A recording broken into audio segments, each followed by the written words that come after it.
Good evening, everybody. Welcome to the Monday, June 2nd, 2025 meeting of the City of Evanston Rules Committee. Will staff please call the roll? Councilmember Kelly. Councilmember Harris. Present. Councilmember Isles. Mayor Biss. Councilmember Newsma. Here. Councilmember Burns. Here. Councilmember Suffredin. Here. Councilmember Davis. Councilmember Rogers. Here. Councilmember Harris. Here. A quorum being present, I will call the meeting to order. The next order of business is public comment. We have 4 people signed up for public comment, starting with Mr. Breslin here in person, then Mary Rosinski, Tricia Connolly, and John Williamson online. So we'll take 3 minutes each. Mr. Breslin, you're first. Hello, Paul Breslin, First Ward. I think you know me by now. I'll keep it brief. I don't like the rule change that says that a vote of 4-3 when 7 members are present can be changed to a defeat if the mayor jumps in and votes no. A quorum is supposed to be the minimum number of members present to participate in conducting business. If we trust the quorum to make a binding decision, 4-3 should be the decision. Otherwise, we're requiring a supermajority of 5-2 to pass the proposal. So I think this is a kind of a sticky point. What are the powers granted to a quorum? Is a quorum a large enough body that we can trust it to make the decision? Or does it need another oar stuck in the water to correct it? And my inclination would be to leave a 4-3 affirmative vote alone. If the Rules Committee recommends differently, I would like you to think about why you're doing that and what the consequences of that are. The other thing that I think Mary Rosinski is going to speak about is the recent profusion of special order of business meetings. And I would like to see a clearer definition of what constitutes an urgent emergency requiring a special order of business meeting. It seems to me that that's been very elastic over the past year or so, and that's a thing that I would like more clearly defined. Those are my 2 points. Thank you for hearing me. Thank you, sir. I want to acknowledge that Councilmember Davis is online. I'm not quite sure what rules we're under regarding remote participation. I could ask Council Ruggie to weigh in. Thank you, Chair Newsma and members of the Rules Committee, Alex Ruggie, Corporation Counsel. We still do follow the Open Meetings Act for remote participation. So if Councilmember Davis would like to participate as a voting member, she can disclose one of the permitted exceptions for attending remotely, and then the council can vote to accept that. Great. Councilmember Davis, do you wish to participate remotely? Yeah, I do wish to participate remotely, and I need to participate remotely for health reasons. Okay. Do we have a motion to allow Councilmember Davis to participate remotely? I move. Go for it. I move that we allow Councilmember Davis to participate remotely. It's been moved by Councilmember Rogers, seconded by Councilmember Harris. Let's take a roll call vote, please. Councilmember Harris. Aye. Councilmember Newsma. Aye. Councilmember Burns. Aye. Councilmember Suffredin. Aye. Councilmember Rogers. Aye. Councilmember Harris. Aye. Councilmember Kelly. By a unanimous vote of council members in the room, Perry L. Davis will be participating remotely. So let the record reflect that she has joined the quorum. We'll now continue with public comment online. Mary Rosinski. Hi, and thank you very much.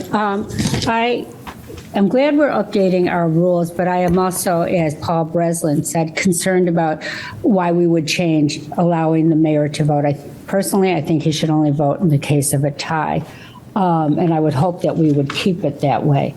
Or have a darn good reason for not doing that. The second thing is the special order of business has been, over the years, become a tool to rush things through. And I really hope you will take time to consider why we were using that and what the real consequences are. Because what it does is we get some meetings that are so packed with controversial issues that don't need to be.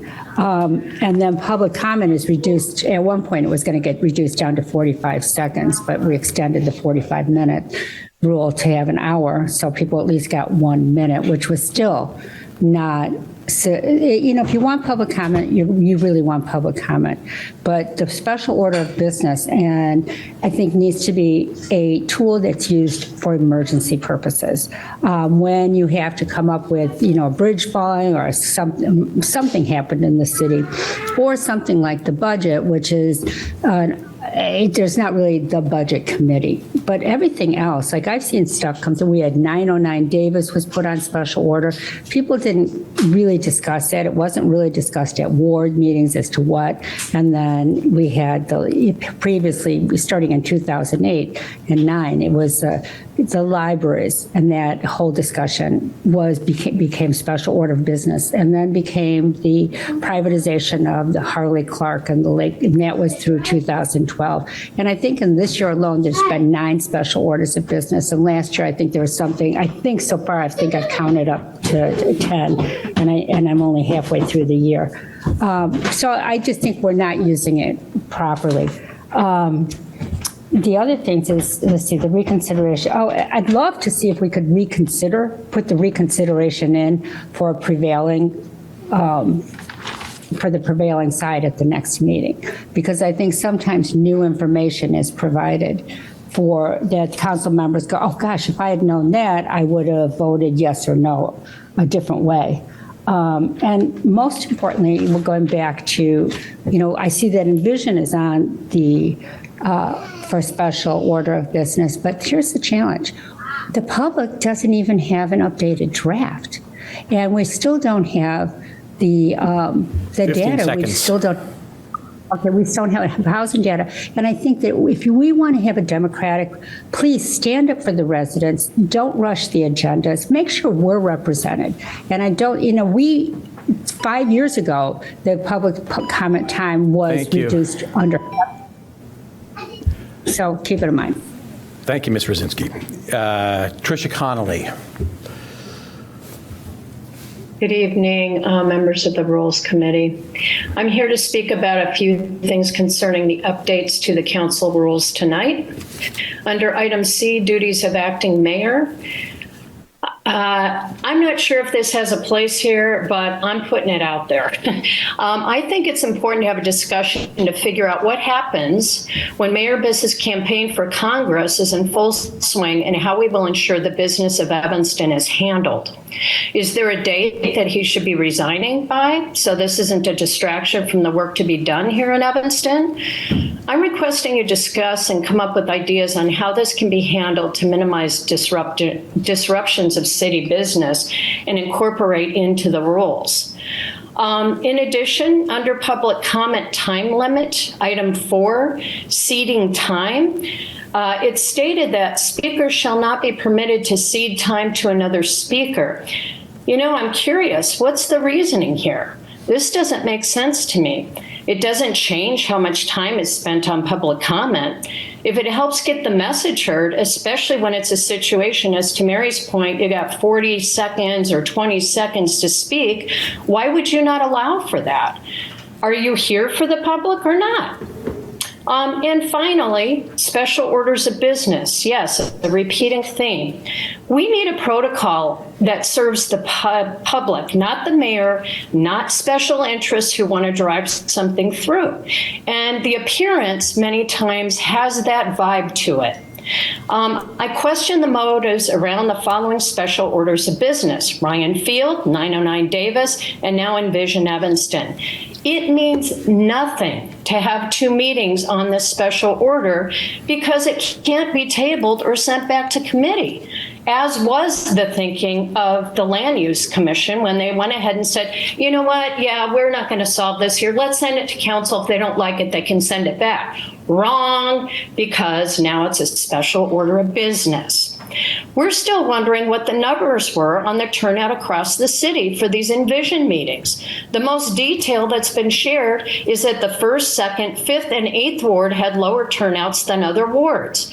What does this mean? Does anyone care enough to do something about that before we push this through? Major moves on items like above do not serve the public body, and a rule change around special orders of business is in order. Please discuss tonight and make a plan to better serve the interests of this community. Thank you for your time. Thank you, Ms. Connolly. Now we have John Williamson online.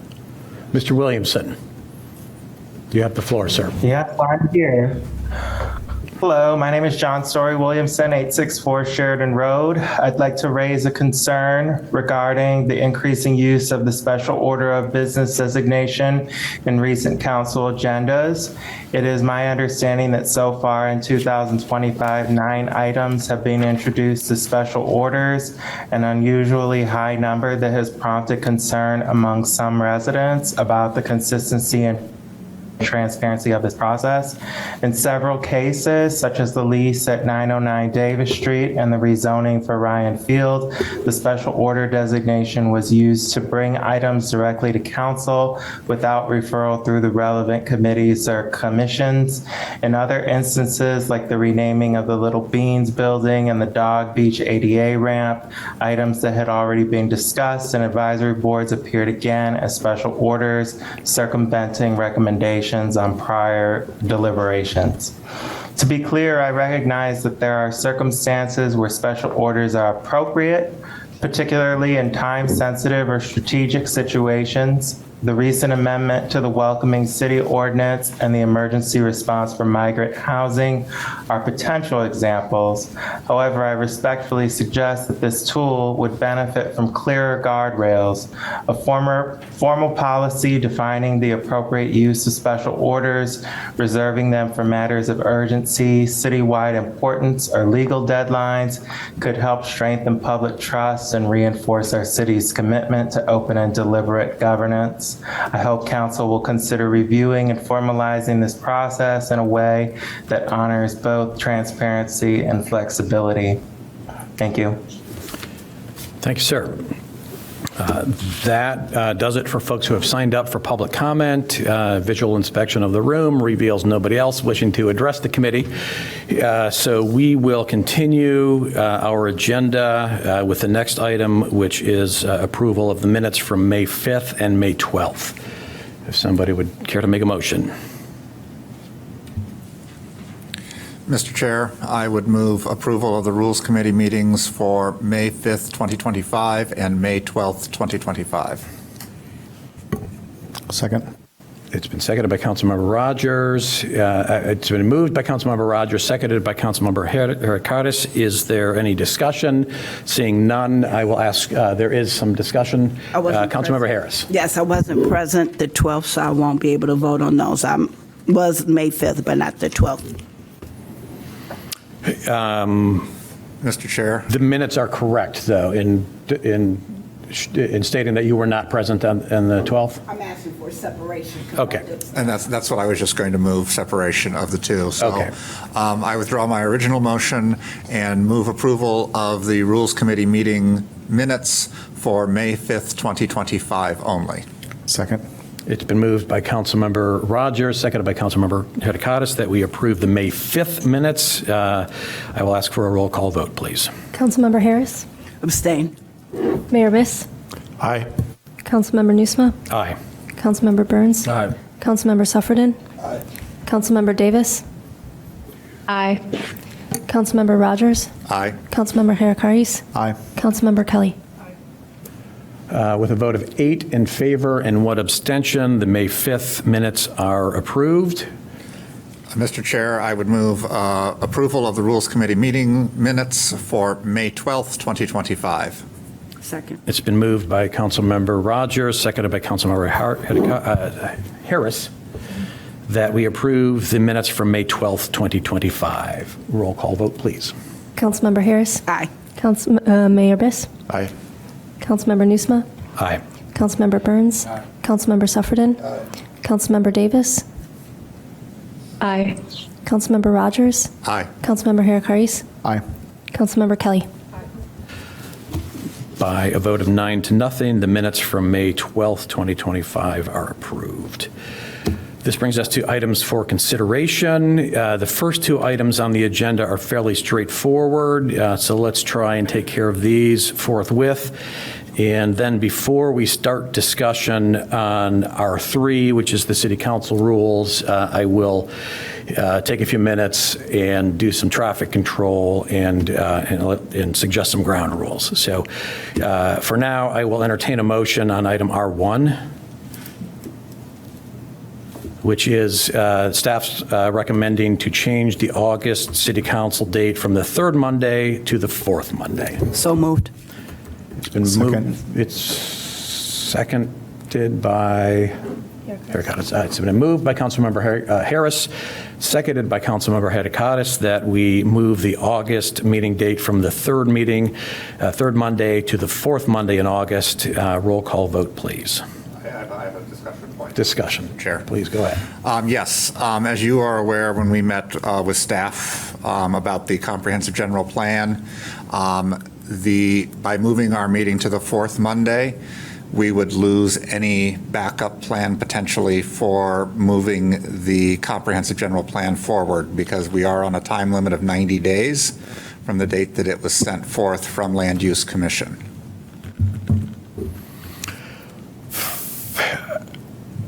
Although we could still call a special council meeting on the third Monday of August, could we not? If we needed to do that to meet our statutory obligations. We also could have the possibility of having a public hearing as a body for us, which would reset the clock, is my understanding. Is that correct, Council? That's correct. So I just want us to be aware of that when we're making this decision. Okay, so what we're talking about now is moving our regular council meeting from the third to the fourth Monday. Depending on where we're at in the comprehensive plan discussion, we may need to adjust course at some point before we get to that fourth meeting. Is everybody comfortable voting on this now? Okay, I've called for a vote. Is there any further discussion? Let me put it that way. Okay. Thank you for flagging that to our attention. Councilmember Rogers, I will ask for a roll call vote, please. Councilmember Harris. Aye. Mayor Biss. Aye. Councilmember Nusma. Aye. Councilmember Burns. Aye. Councilmember Suffredin. Councilmember Davis. Aye. Councilmember Rogers. Aye. Councilmember Harakaris. Aye. Councilmember Kelly. By a vote of 9-0, the regularly scheduled council meeting in August has been moved from the third Monday to the fourth Monday.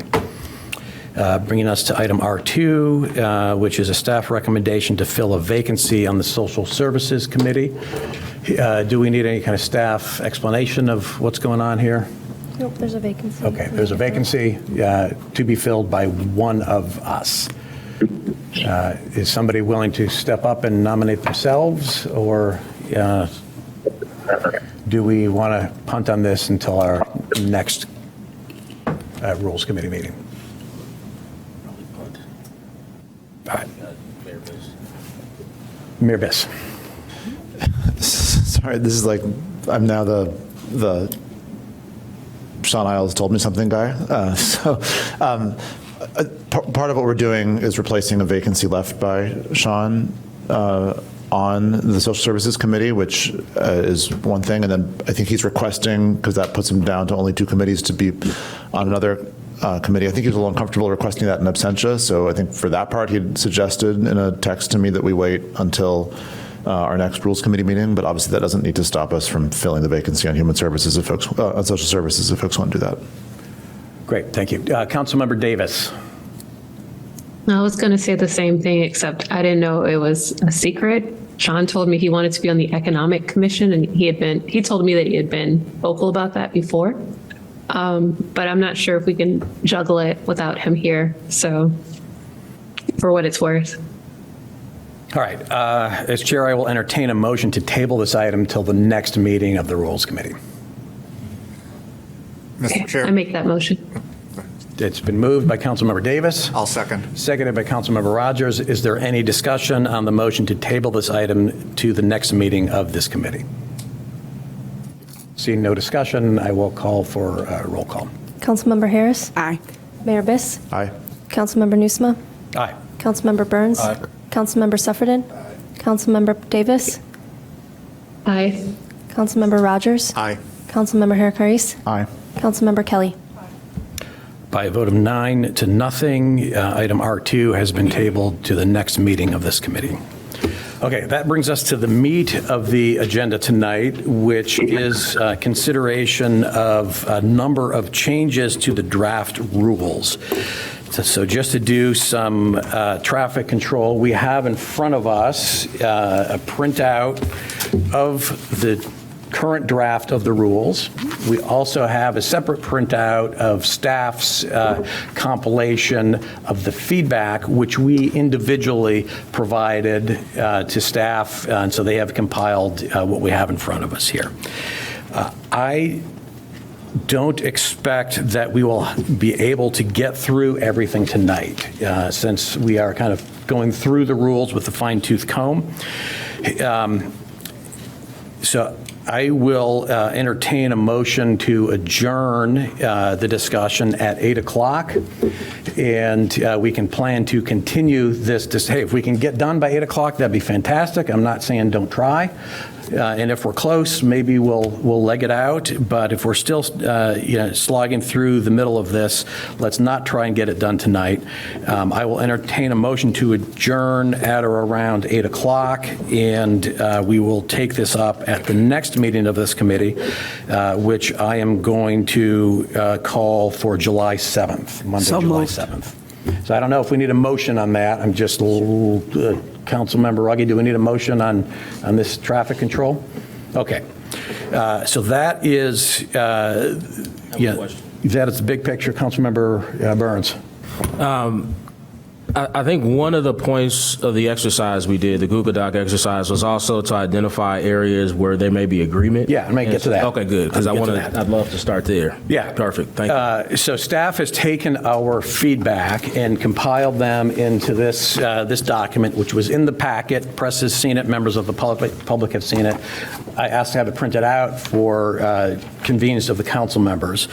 This feedback is broken down into two sections. There's one section called items for consent, which reflects kind of a general consensus, staff's opinion of a general consensus of what you've heard from a number of council members.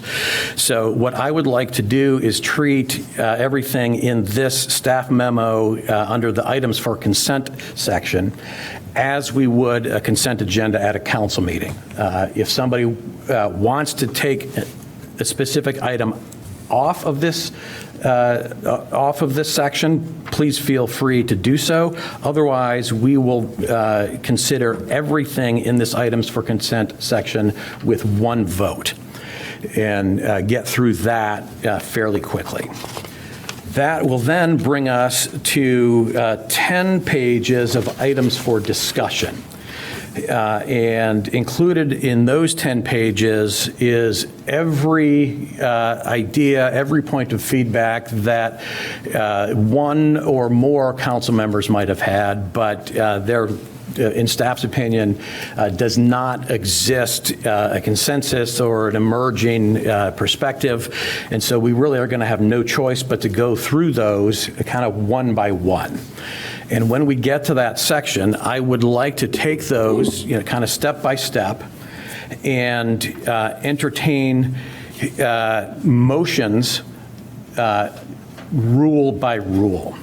In order to have an effective discussion, I don't want to just open the floor to offerings of opinion, offerings of suggestion, and, kind of unfiltered discussion. I would like to start with very specific motions relevant to the section that we will be discussing.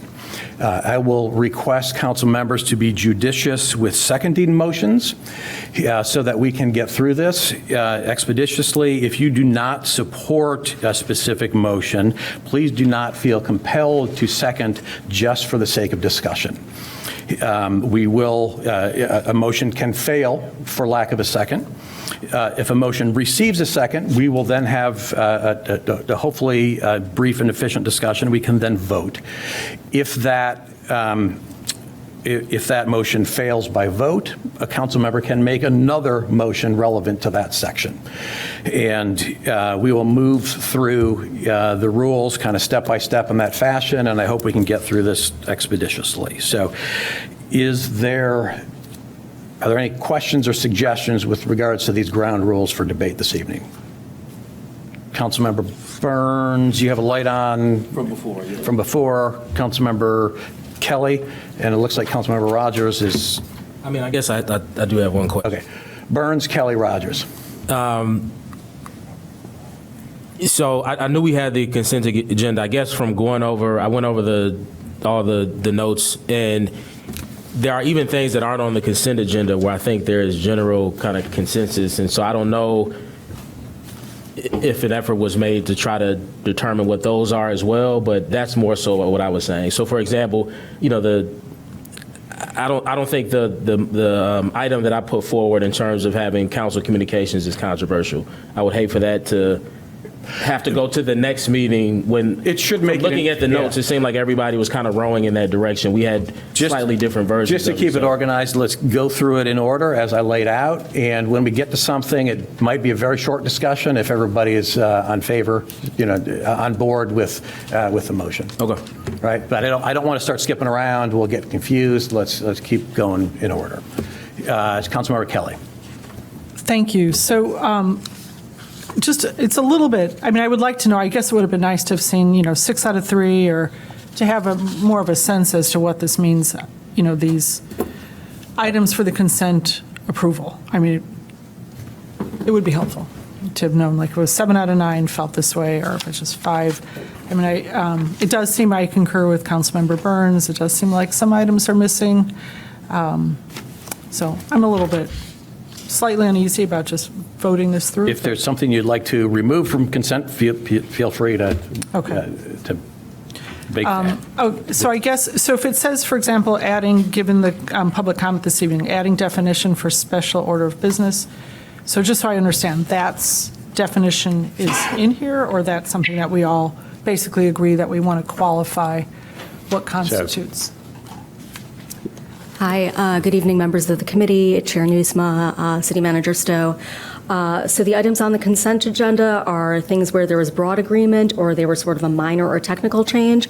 There were a critical mass of people asking that a definition for special order of business be added. So the next draft, if the consent items are approved, the next version of this would include a definition for special order of business. It will include the language, which we will then, at a future meeting, have a Precisely. chance to review. Okay. Precisely. Thank you, that helps. Okay, so we haven't decided yet. We all agree that we need some more definition to it, what qualifies as special order of business, but we're not voting on that wording, just that it needs. Correct. Okay. Correct. All right. Even if hypothetically we were able to get through this entire document tonight by 8 o'clock, we would still not be voting because we don't have the text in front of us. Because we don't what? We don't have the final draft in front of us. Right, but that's pretty significant. Exactly. What a special order of business is. That's right. Would be a significant change. Okay, all right, thank you. I think. Okay. And so in section 6, parliamentary procedures. So we're putting, I see. So the hold was omitted, but it's back in by consensus. Is that okay? I just want to make sure I'm understanding. Okay, thank you. I'm fine. Okay. Councilmember Rogers. I don't know if this is where we're entertaining removing an item, but I would like to remove an item from this section, which would be Section 5, Conduct of Meeting, H, Consent Agenda, Part 2. where we're striking the reading of the titles. I'd like to remove that from the consent agenda. It's on page 52 of Can you, 63. section 5H2. Yep. Okay.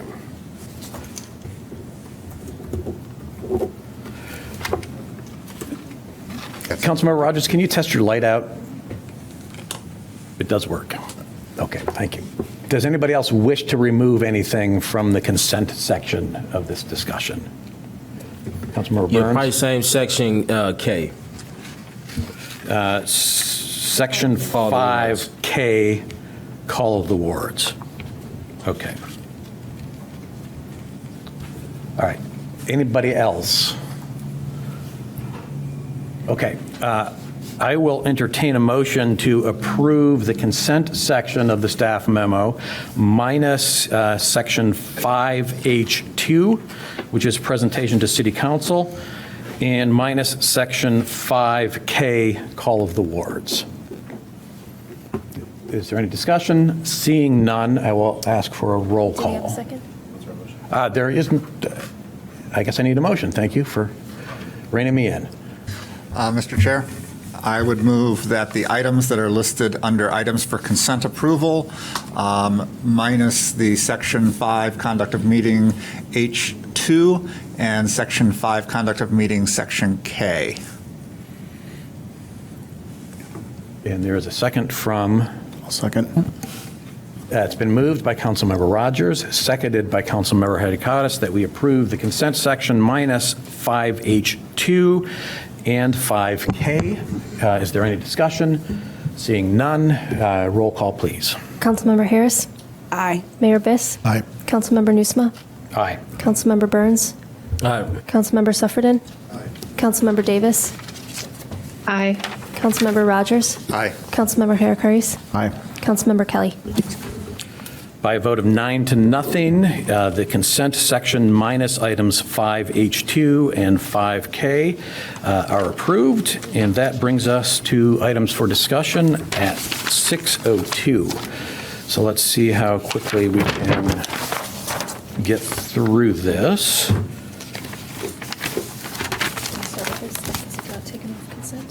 Yeah. Just to keep track of things, let's first take up the two items that were removed from consent, and then we will continue with the items for discussion. Okay, so the first up would then be Section 5, Conduct of Meeting, subsection H, Consent Agenda, Section 2, Presentation to City Council. If somebody would like to make a motion on that particular item. I'll move item H2. And what Reading are, I'm going to request a very specific motion. And this was Councilmember Rogers who removed it. So I'll make a motion. I move approval of Section 5, Conduct of Meeting, H, Consent Agenda 2, Reading of Title Presentation to City Council for approval. As included in the draft. Not as included in the draft. He wants to know now, what do you want? So What do you want to be different? Why did you take it off consent then? So I would like it to return to the original wording that was in the original draft, so taking out everything that is stricken. So my motion would be that Section 5H2 be reading of title on consent agenda. Consent agenda items shall be, I've got to figure out here, just a second. I've got to look back to the original language.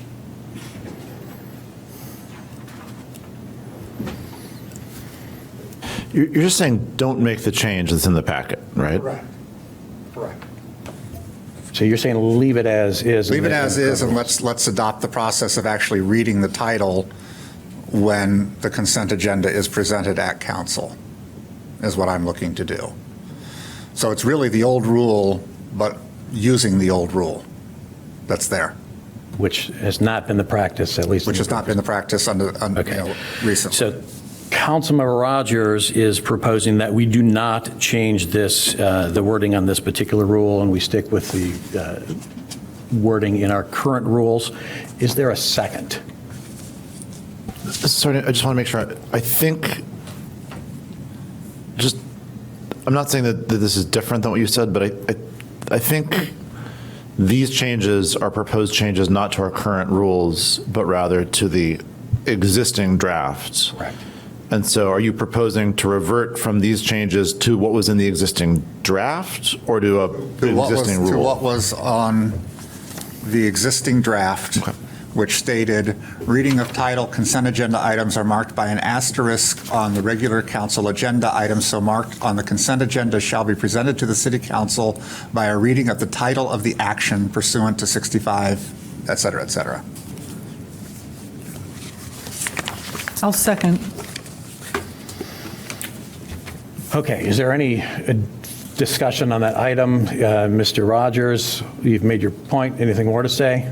No, just I think it would make it easier for us in tracking what comes off consent agenda and helps people at home who don't have an agenda in front of them with A5 PD3 in front of them, so they know exactly what's being pulled off. We're also doing it in order, so after the title is read, a council member then can say, I would like that removed from the consent agenda. Councilmember Kelly. So that pretty much answered my question, but I also noticed that in some cities, and I would be amenable to this, they actually, after going through that, they ask the public if there's any item they would like to hear a discussion on. I didn't put that in my notes originally, but I would be, I would add that in addition. Again, per my earlier suggestions, I would prefer motions to be made with specific points. Councilmember Burns.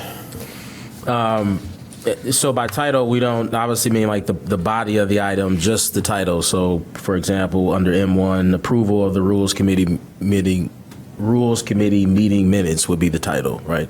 Correct. So it would be the part that is underlined, which in a typical packet may be A17, a resolution to permit the city manager to negotiate a contract, blah, blah, blah. Yeah. Now, are you saying the reading would happen before we pull things off consent or after, or both? Before. So it would happen just before? We would read through the consent agenda, and as the item came up and was announced, any member who wished to remove it would remove it at that point. Okay.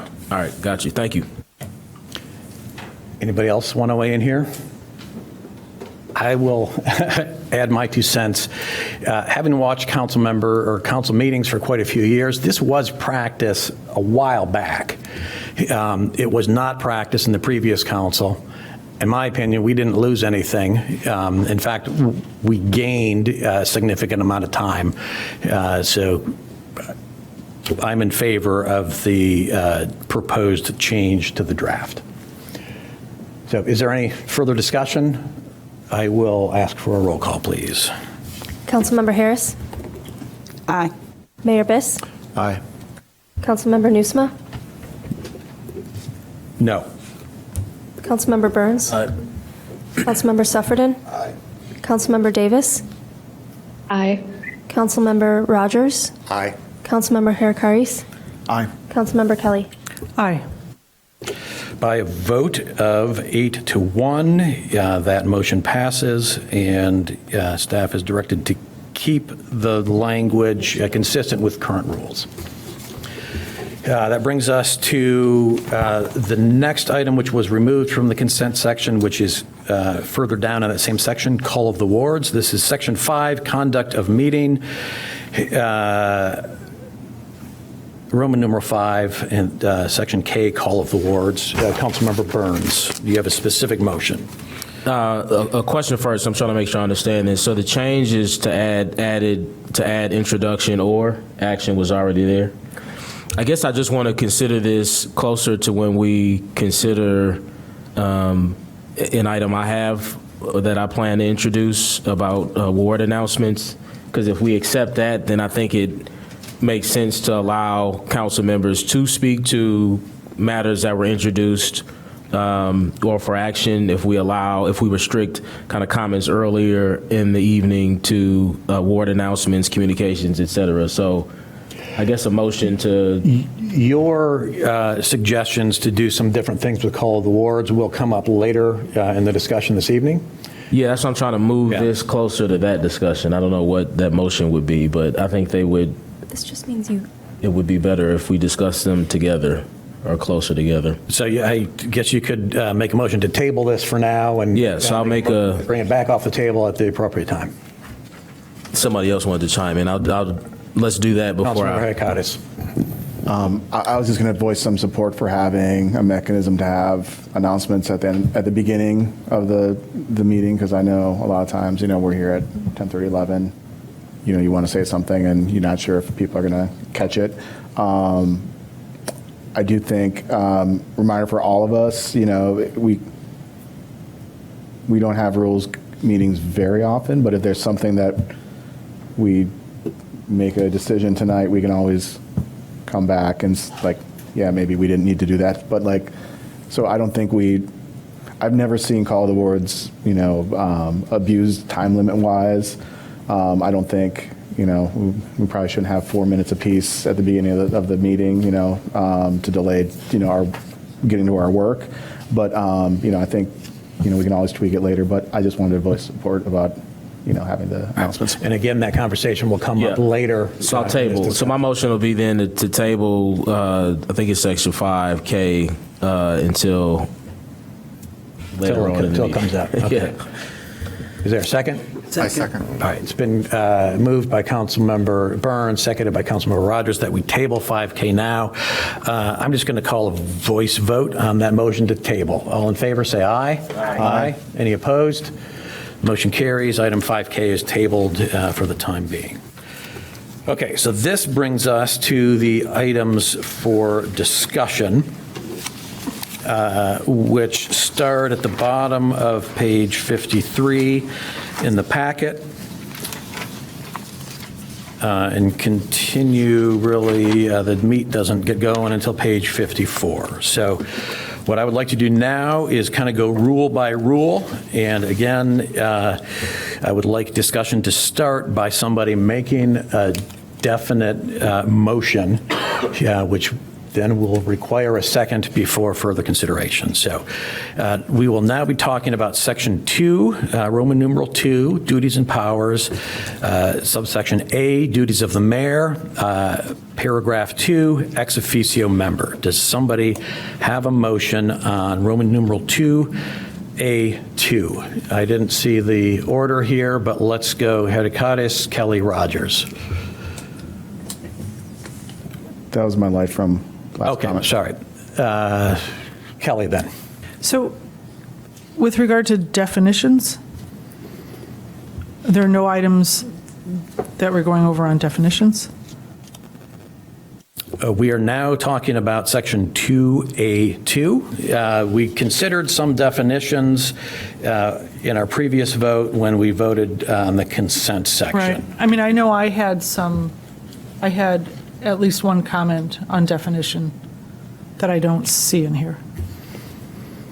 So, so it was regarding action, and I wanted to strike a final and redefine it as any vote of the city council, and then strike the rest, taken collectively by majority of the council members, and then add final action, just to really make a clear All distinction. right, so between just to clarify, what you're talking about has nothing to do with the ex officio members? Am I correct? Right, but that's the consent. All right, so we've passed the consent agenda. There were two Right. items removed from consent, and so we are now moving on. Right. And in case it's helpful for me to clarify, clarifying the definitions for action and introduction to make clear when an action is final was on the consent agenda. So that's in there. Oh, It was already voted on. Oh, I'm sorry, that wording? I apologize. That wording that I, okay. Yeah. That was a place where several people had questions for clarification, and so it's combining multiple members' feedback. I see, okay. Again, it just says clarify, but we don't have the actual wording yet, just like with special order of business, correct? Is that it? I mean, Right. we're not looking at the wording. Right, we're yet, not just looking saying- at final wording tonight. Okay. Based All right. on the outcome of this meeting, staff will take direction from the committee, and it will then be incumbent upon staff to take this Okay. feedback, put it into writing, put it into words, which will come back to this committee at a future date. So we will have the opportunity to review that wording Okay, before I just we don't vote. understand why we aren't actually discussing the wording of that now as Because opposed to that was just- on consent agenda, and we are now moving forward with no, I items for understand. discussion. Okay. So, is there anybody who would like to make a motion on 2A2 regarding ex officio members? Councilmember Rogers. Mr. Chair, I move that in Section 2A, duties of the mayor, 2 ex officio member, that language be inserted. As an ex officio member, the mayor will not have a vote on matters in which a board, committee, or commission is the determining body. Is this? Second that.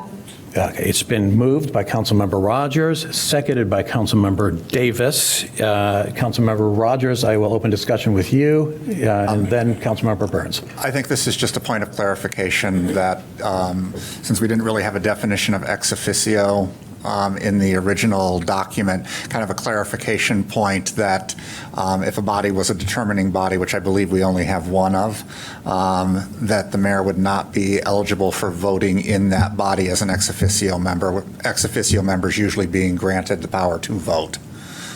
So that was just a clarification point. And Councilmember Burns? So it says this is in our current rules. What is in our current rules? It says delete this section altogether. This is in our current rules.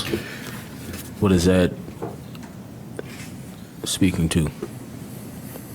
That just clarifies that the new draft rules do not make a change from the current rules we're operating under. Okay. It has the same exact language regarding ex officio members. Okay. And so if it's not a determining body, so sometimes, a lot of times I see ex officio non-voting member, but the mayor is a voting member currently on BCCs? My understanding is that the mayor is considered, per current rules, an ex officio member of all BCCs. My assumption had been that was a non-voting role. Yeah, because when it's non-voting, I usually see it say non-voting after ex Right. officio, but I also don't know what ex officio means, I'll be honest. And, So it and could I be will baked note that into the ex meaning. officio definition, we have just directed staff to add that definition to. Okay. Yes, on the consent agenda was a request to add that definition. An ex officio member is just someone who holds membership on a board by virtue of their office, not because they're appointed to it. Okay. Our current rules are silent on whether this is this kind Voting or of membership not. has voting powers or Yeah. not, but my understanding is that historically that has not been a voting role. Yeah, because I assumed it was non-voting, and we should probably clarify that now if we need to. I would suggest, Councilmember Rogers, that in the definition of ex officio members, we just clarify that ex officio is non-voting. And I'm fine with that, because these rules were all kind of written at the same time from different people. So Got it. as long as it's clarified somewhere, this does not have to be the determination here. Right. Councilmember Davis. No, I was just going to say we should make a motion. So I'd like to make a motion. I mean, can we make it a motion? or There is a amendment? motion on the table to make the change that is in the draft. But I think what we are concluding here is we don't need to make this change here. So, Mr. Chair, to make things easy, I will withdraw my motion on this particular matter and put in I don't even know if it needs to be a motion, but a recommendation that when we do the ex officio language, that it be clarified whether the mayor is a voting or non-voting member ex officio wise. There are other ex officio members of other BCCs in addition to the mayor, all of which would be non-voting. So, Mayor Biss. Yeah, just for the record, I support this role being a non-voting role. I think that's that's been the practice. I see no reason to change it. Okay, so we have exhausted our discussion on this item. The motion has been withdrawn, which now brings us to. I'm sorry if I can, because I stepped out to get a napkin for some folks. It's going to be non-voting. Okay, perfect. Thank you. Yeah. Okay, brings us to Section 2, Duties and Powers, Subsection A, Duties of Mayor, Part 4, Voting. Does somebody have a specific motion to make regarding this language? Actually, I'm going to call a timeout. Before we get into this discussion and before we get into many of these points to follow, I'm going to ask staff to jump in and provide some context with regards to your recommendation and whether or not state law has anything to say or anything else we should be aware of as we are making our deliberations. So I'm going to start right now by asking Liza to provide some context here. Yes, I'd be happy to. So both state law and the city code provide that the mayor may vote in 3 instances. When there is a tie, where 1/2 of the alderpersons or trustees then holding office have voted in favor of an ordinance, resolution, or motion, even though there is no tie vote, or where a vote greater than a majority of the corporate authorities is required by this code to adopt an ordinance, resolution, or motion. So that is what state law and our city code both currently provide. Okay. Is there a motion on this section?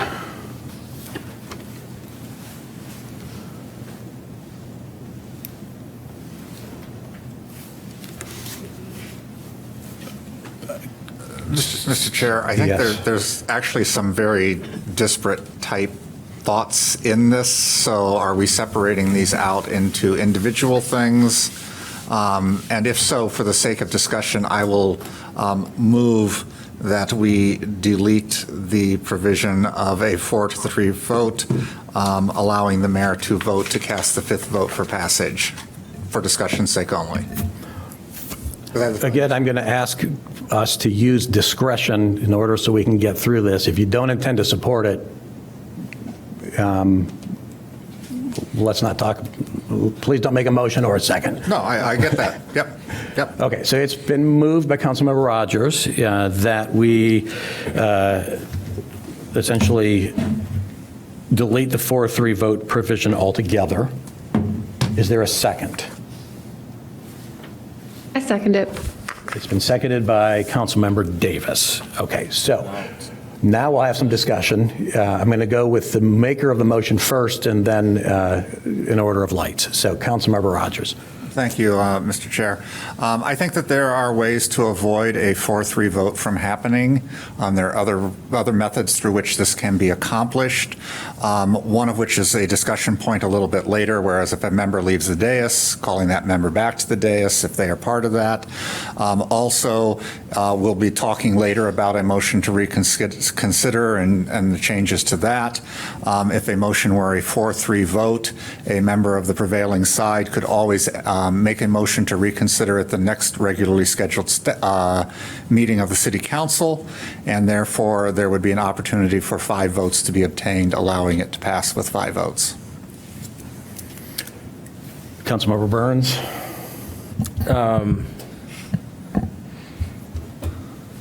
I guess it would be helpful to know whether or not if Council Ruggie, do you believe that this would conflict with state law, right? Is that your opinion? So the state law does, excuse me, specify certain instances where the mayor can vote. But the municipal code is silent as to whether or not home rule can change that. So generally, if a home rule is restricted from changing state law, it's specified in the state law. It's not specified here that home rule is prohibited from changing this. Okay, thank you. So just as a point of clarification, if we did want to make this change, we should be changing city code rather than rules. Absolutely. It would need to be reflected in the city code. Okay. All right, any other discussion on this item? Councilmember Hadakaris? All right. Anybody else want to weigh in? Councilmember Davis? Thank you. Yeah, I was just going to note that we haven't done this historically, and I do still very much still feel uncomfortable with the idea that we can cause a tie where there isn't a tie based on this provision. That's it. Okay. I would like to weigh in and offer my interpretation of why this rule makes sense.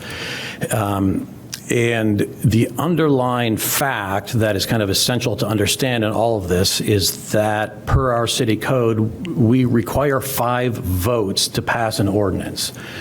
We don't require a majority of council members present. If there are 7 council members present, 4 out of 7 does not pass an ordinance.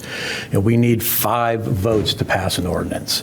And so by allowing the mayor to break a non-tie, this would allow an ordinance to pass in the case where perhaps one of our council members had to recuse themselves from a discussion, leaving a body of 8. And maybe another council member who was adamantly opposed to something decided to absent themselves from the proceedings and not even vote. That could result in a 4-3 vote, which is not a numeric tie, and the ordinance would not move forward without 5 votes. So allowing the mayor to vote in that case, if the mayor votes against it, it becomes 4-4. It doesn't pass. It's not an ordinance. If the mayor votes in favor, the vote is 5-3. 5 votes is sufficient to pass an ordinance. So I see this vote as a way not of giving the mayor more power, but constraining individual council member power and removing from us the ability to kind of single-handedly veto any kind of ordinance in those very specific conditions.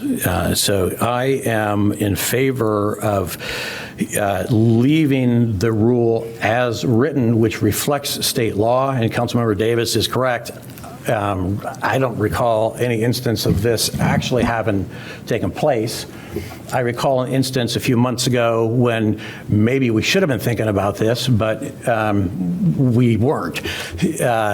So I'm comfortable leaving this as is, and I'm going to vote no on the motion made by Councilmember Rogers.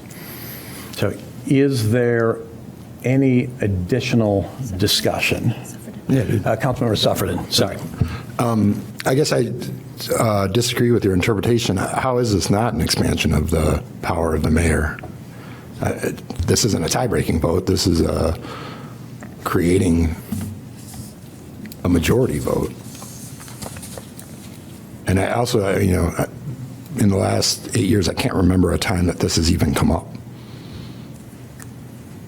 I suppose it's possible with absences or whatever, but have we had, can anybody, Alex, not to put you on the spot, you've been here, Luke, has there been a 4-3 vote that created a problem?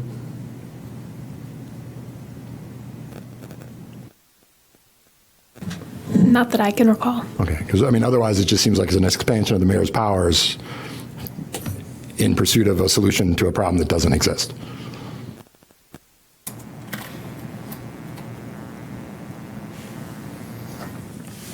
Councilmember Hadakatis and then Councilmember Burns. I will be voting no on striking the 4-3 provision down for the simple fact that I could see, there's only 9 of us up here, so I could see this being used, your absence being used as a way to have something pass but stall. And there are enough situations where the timing of things is really important, and where a 2-week wait could, you'd be one of those situations where like, oh, well, we tried to pass it, things had to be reset, things go longer. So, granted this, how many times is this going to happen? But I just think it opens the door to, checking the agenda, being like, yeah, I don't want to vote no on this, but I just won't show up. So I'll be voting no for and also sticking with state law. I think that makes sense. Councilmember Rogers. I think Councilmember Burns is ahead of me. Yeah, I think I support sticking with state statute for now. Also, I would hate us to spend another 5-7 minutes talking about something that doesn't really come up a lot. This is what I was saying in the beginning. I just don't want to get stuck, so I'll put that out there again. Agree there. Okay, and Councilmember Rogers. I'll just say that this is the provision under which the Land Use Commission always operated. We had things that were continued. We made people sit and wait for issues. That wasn't really a concern then. We were operating under what state law said and directed us to be doing. And if this isn't something that happens regularly, then I don't know why we can't address the issue of bad council member behavior, which you are raising through other means, which are some of these other mechanisms which are included in here. Councilmember Davis. If in this definition, does the mayor include if we had an appointment of a temporary mayor in this situation? I'm going to. And that might be a question. Yeah, I'm going to defer to Council Ruggie. So if it's a situation where there's an acting mayor, is that what you're asking about? Yeah. Okay, because acting mayor and mayor pro tem are different. So I think that we'll be discussing acting mayor duties and qualifications later, and I think it's a discussion that is on here about what duties the acting mayor has and if they vote in their council member capacity or as acting mayor. So I think that is something we'll get to here shortly. Okay. Okay. But they are separated out. Yeah. And, Okay, so the voting power for a acting or pro tem mayor have separate provisions? Hi, Councilmember Davis. This is Chief Legislative Counsel Liza Robertson-Young. I think if I can help point you to the two different provisions on mayor pro tem and acting mayor. The mayor pro tem shall perform the duties and possess all the rights and powers of the mayor, with the exception of voting powers as enumerated in the section we're talking about, because the mayor pro tem continues to be a member of council and votes as a member of council. The acting mayor would vote pursuant to these provisions. Okay, thank you. Okay. I'll close this out here by going to Councilmember Kelly, and then I'll close it. Sorry. So I'm just trying to understand how this does, I mean, it says that the state code, that the mayor shall not vote on any ordinance except a tie, which this isn't, or when one half of the alderpersons in office vote yes, or when a supermajority is required, and that's none of these three, this condition, if we have all 9 seats occupied. So I don't understand, this seems like it conflicts with state code. I'm going to defer to Corporation Counsel on this one. Yeah, and that's what I was specifying earlier. As home rule, we can amend that via city code because there's no provision restricting home rule from restricting it. Okay, so we'd be just conflicting with state code by being home rule. Thank you. Okay, I wanted to address Councilmember Rogers' suggestions that we can address council member, non-compliance through other mechanisms. Indeed, we theoretically could. Again, this has rarely, if ever, happened, and I, find it difficult to envision how the mayor could compel a council member to return to the dais and vote. Certainly, that council member could be requested to appear, but I don't see the mayor, dragging that person in by the ears. So, all right. If there's no further discussion on this motion, the motion on the table is to delete the 4-3 vote provision altogether, which has been moved by Councilmember Rogers, seconded by Councilmember Davis. I will ask for a roll call vote, please. Councilmember Harris? No. Mayor Biss? No. Councilmember Nusma? No. Councilmember Burns? Councilmember Suffredin? Aye. Councilmember Rogers? Aye. Councilmember Harakaris? No. Councilmember Davis, sorry. Yes. And Councilmember Kelly? Aye. 5-4. So that's 5-4 in favor. So we will be deleting the 4-3 vote provision altogether, which incidentally means our city code would also have to be changed. Is that correct?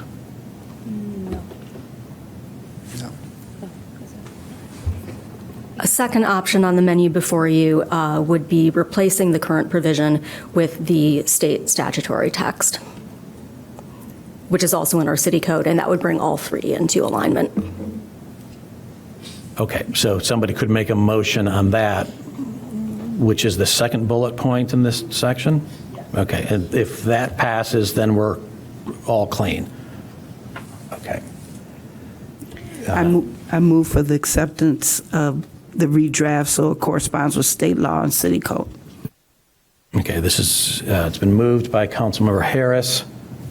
I'll second. Seconded by Councilmember Rogers that we adopt the language in the second bullet point here.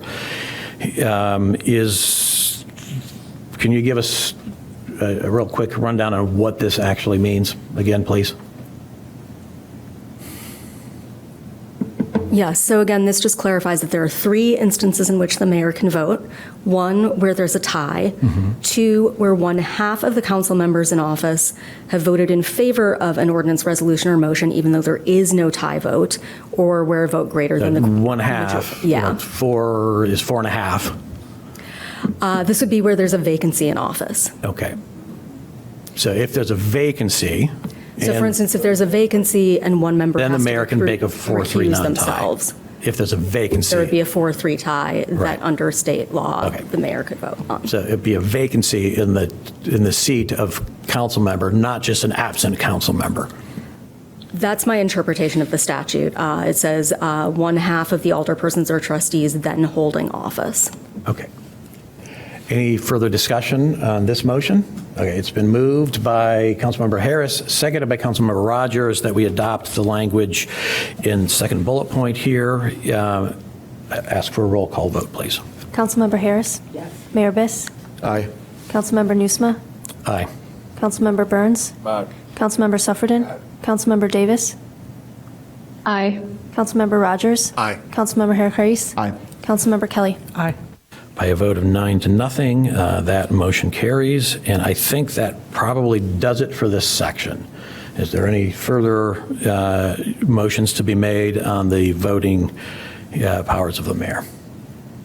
I don't see any, so let's move on to referrals. So we are now talking about... Excuse me, Mr. Chair, just real quick. Sure. So I had put in the adding a process by which the mayor can call a member who has left the dais back. You have said that you don't feel that that is something that the mayor can do. So I would make a motion that if a member of council has left the dais, the mayor kindly request them to return and cast their vote on that matter. I'll second that. It's been moved. So are you proposing a change to the rules? Or just a suggestion? Yes, because for- this rule does not Okay. exist anywhere. Okay. It's been moved by Councilmember Rogers, seconded by Councilmember Suffredin. Is there any discussion? Let's go with Mayor Biss.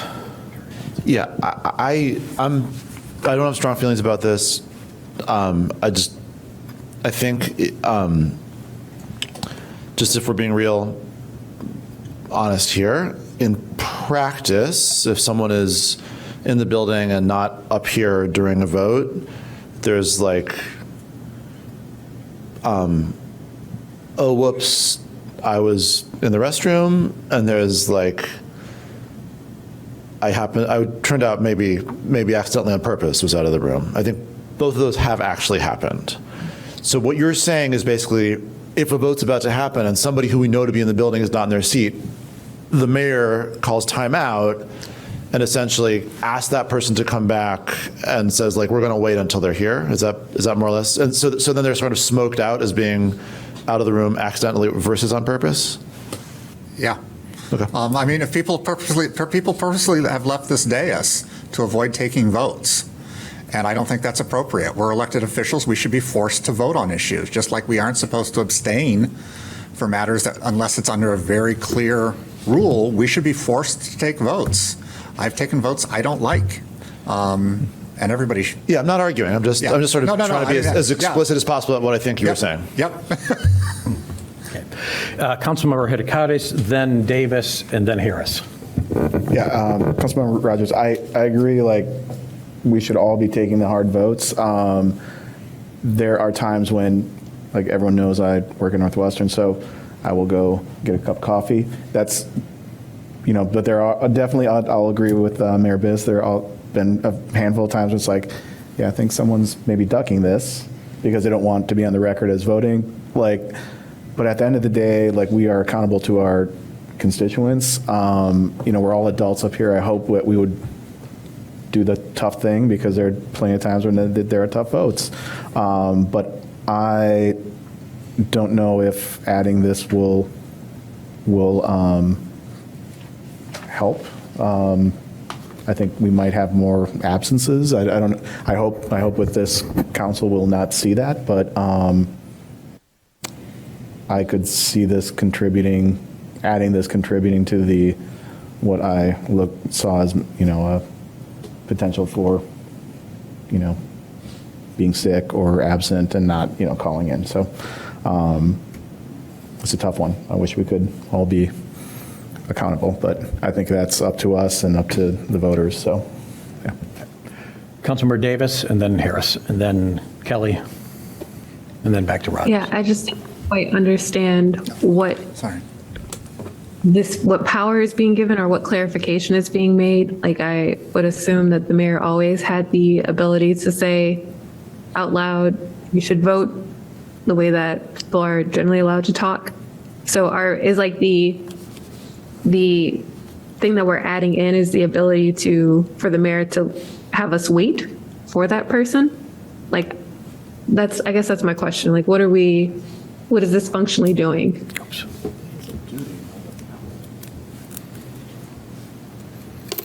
I'm reading this as not a power at all, but a duty.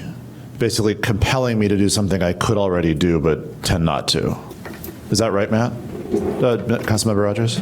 Yeah, I mean, this was just put in, again, these were put in for discussion points, and I'm perfectly willing to withdraw it and just make that request to you, I guess. I'm sorry, my microphone's not on. I'm willing to withdraw it, make that request to you as chair of this body, or as any chair to any body, to kind of make sure that, one of the issues that was raised in the last one was, if people are absent from the dais and things like that. I think we need to make a concerted effort to make sure people are at the dais for voting. But that's where it gets a little tricky here. We're being asked to make motions on an issue, and I'm trying to follow the chair's instructions on that. But not everything is necessarily a motion item. So there are laws, there are rules, and there are mores. And you're willing to put this in the more? I'm willing to put this under the, I would request that the duty be exercised, I guess. And I can talk to the mayor afterwards about this. I mean, we don't have to have a discussion up here. All right, so Councilmember Rogers, do I understand that you have withdrawn the motion? On that, unless anybody else had anything else they wanted to speak to on it. Wait. Let's go to Councilmember Harris and then Kelly. Thank you. So as a member of Zeta Phi Beta Sorority Incorporated, when we vote, there is to be no motion on the floor, which compels people, they have to stay in their seats when we're taking votes. And that is on the, Yeah, the room is to stand still when we are voting. So I agree that whether the mayor can compel us or not, that it is our duty to represent our wards properly. And I understand people have to recuse themselves. Sometimes we don't want to vote on the hard things, but we need to do that. And if it causes absences that are because people don't want to vote on things, then that's for the community to be able to pay attention to and say, you're not representing me, and I have a problem with that. Councilmember Kelly and then Suffredin. Thank you. I agree. I also think having some wording verbiage in here raises the bar on expectations for legislative behavior. And I think if there is some way to articulate this, I don't know how that would be, but I think it would be good to have it actually articulated in rules. that expectation, putting that onus on the mayor. So it's not arbitrary also, so we don't leave it, sometimes he might ask someone to come back and other times not, but if it's articulated. Councilmember Sufferton. Thank you.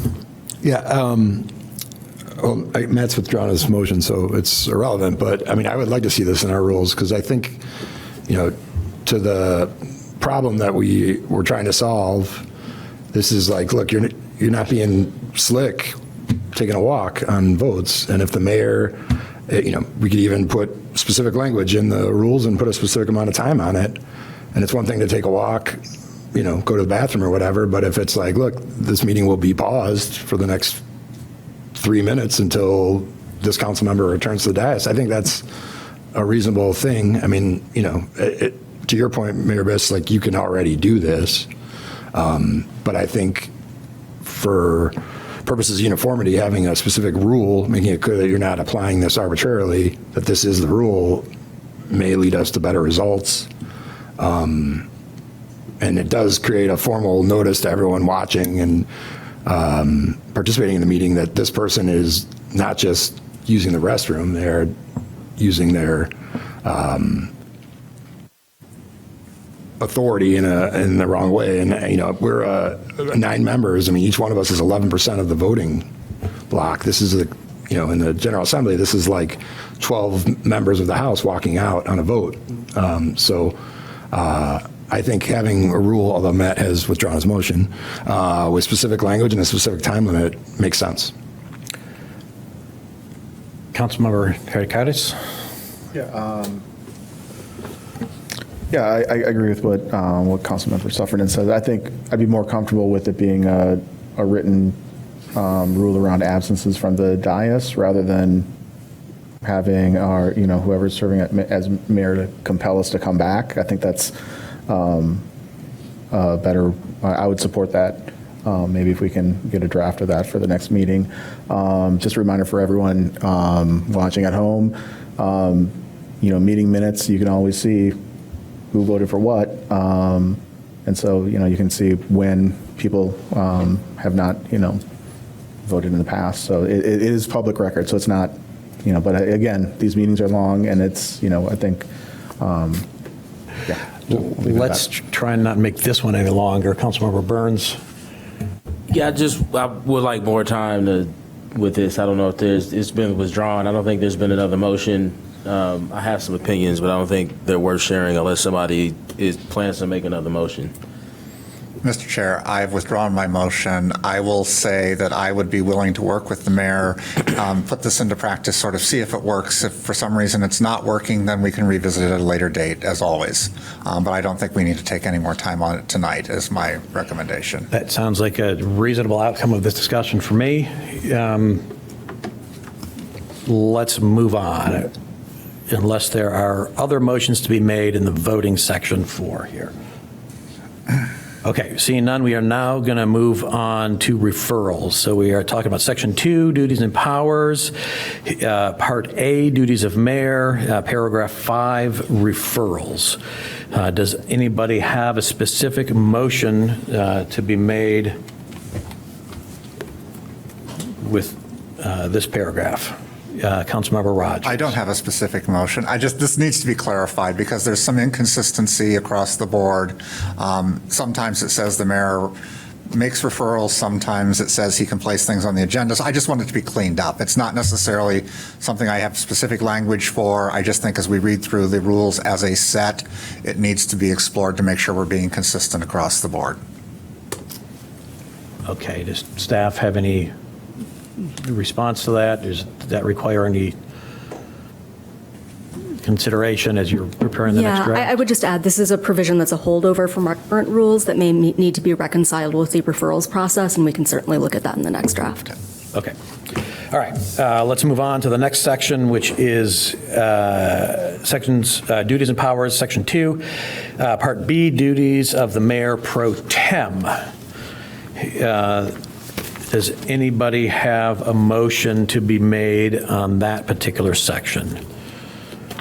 Again, what we're looking at is on page 43 of 51 in the packet.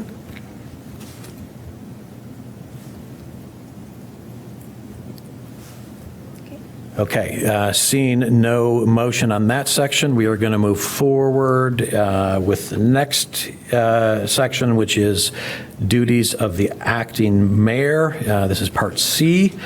Does anybody have a motion to be made relative to Part C, duties of the acting mayor? And does staff have any context to offer before we continue this discussion?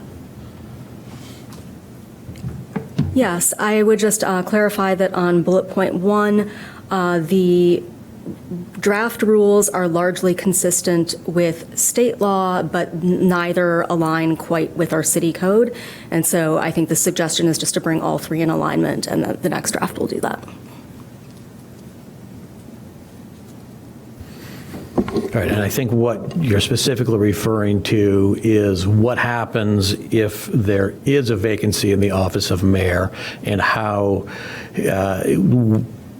when the acting mayor, when the next election for mayor would take place, whether that's at the regularly scheduled 4-year interval or halfway through at a special election. Okay. So do we need to make a motion to clean anything up? I had another question. Okay, Is the Councilmember Davis. second provision that any person appointed as acting mayor is ineligible to run in the subsequent special election, is that something we can do? Like, is that legal? Qualifications to run for office are set by state law and the city code, and we cannot amend those in the council rules. Okay. So no is the answer to your, very clear answer to your question, Councilmember Davis. Okay. Are you looking for a motion? I'm sorry. So do we need a motion to, sorry, go ahead, Councilmember Davis, you have the floor. I think that I was getting ready to make a motion to, I guess, clean this portion up. But I think that also, is it possible for us to rotate who takes the position as acting mayor, or does it have to be one person?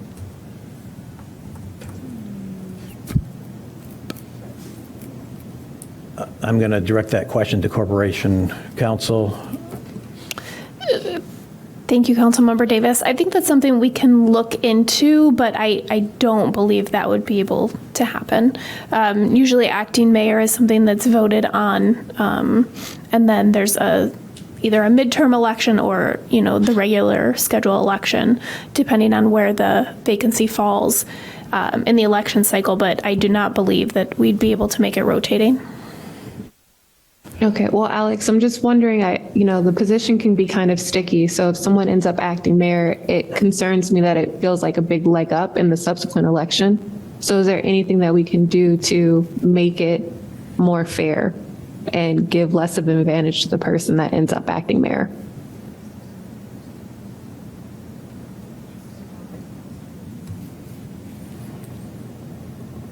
Yeah, I'm not really sure. I think, it's the same with any incumbent, when you come into an election cycle. So we can look into it further, but, a cursory glance at the law, I just don't believe it could be rotating. If it's helpful, I can also add that the process for selecting the acting mayor is a vote of the city council. So council members would have a voice in selecting who the acting mayor is. Okay, great. Is it a simple majority? I believe that's correct, but I'd have to double check it for sure. Okay. Well, I would like to make a motion that it be a supermajority.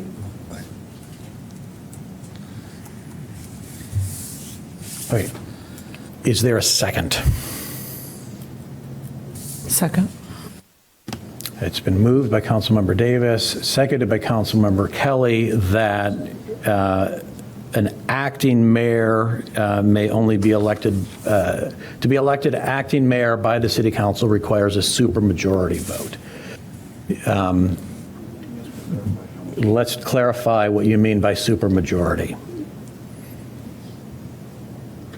2/3, 3/4? 2/3. Okay, so the motion is an acting mayor would require a 2/3 vote of council. That's 6 out of 9. The motion has been made and seconded. Is there any discussion on this motion?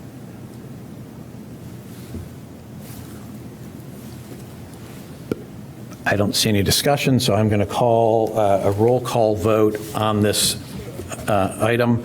A vote in favor will be to require a 2/3 majority to appoint an acting mayor. A vote against will just leave it as is, which is a simple majority. Councilmember Harris? Aye. Mayor Biss? No. Councilmember Nusma? No. Councilmember Burns? No. Councilmember Suffredin? Councilmember Davis? Aye. Councilmember Rogers? Aye. Councilmember Harris? Nope. Councilmember Kelly? Aye. By a vote of 5-3, that motion passes. I'm sorry, 5-4. That motion passes. An acting mayor requires a 2/3 vote to be appointed to that position. Are there any other motions relative to this section, duties of acting mayor? I saw Councilmember Rogers and then Councilmember Kelly. Do you want a motion to just clear up the language, or is that just something we're giving staff to? I'm getting a shake of a hand here. So I would make a motion that we make sure that the role of acting mayor be consistent between the city code, state law, and our rules. I don't think we need a motion. Oh, that's what I was Staff is asking. You clarifying, shook your head yes. We do not need a I thought you were shaking your head yes, so Okay. that's fine. Then Right. no motion there, just Right. direction to staff. And essentially, that's going to require an amendment to city code. Right.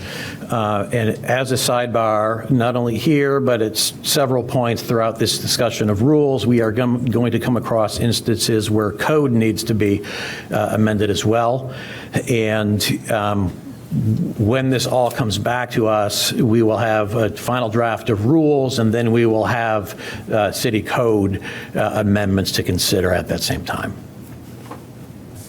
Okay, great.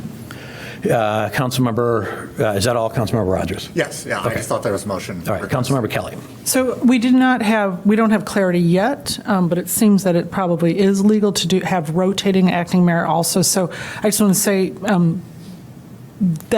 I would like that be brought back also when we have more clarity on the law, but it seems to me that is an option, but we didn't consider that because we didn't know. So. And that would require amendment to city code as well. So what I would suggest, Councilmember Kelly, is we treat that as a referral. Let's get through this rules process as we're currently contemplating. And if you want to make some additional amendments, then there's a referral process. Well, no, I don't want to make, even in changed. addition to all this, but we have a lot coming back language-wise that is very impactful. I don't know why we can't also, when we have that, bring this back, what we just voted on, along with an understanding of the option to rotate. I mean, we're going to be coming back with, I just think we should have had that information. If we don't have it, we can't really cast an informed vote. So I ask that when we bring this whole thing back. It was not in the comments that staff was, that we made for staff. So noted, we can take that up as we move forward. Any other motions relative to the duties of the acting mayor? Staff, are we good to go on this one? Okay. Let's move on to Section D, which is the duties of council members, starting with paragraph 3, access to records. Staff, do you have some context for us? Yes, I just wanted to explain that the reason the access to records provision for the mayor differs from the access to records provision for council members is that those two provisions are drafted differently in our city code. And Council Ruggie, I don't know if you had additional comment on state law regarding this issue. Yeah, according to the Illinois Municipal Code, it specifies under 65 ILCS 5/3.1-35-20 that a mayor at all times may examine and inspect the books, records, and papers of any agent, employee, or officer of the municipality. But the Illinois Municipal Code does not award council members the same inspection rights. It's my belief that the municipal code is silent to this due to the different forms of government. And in a council manager form of government, the council acts in a legislative manner.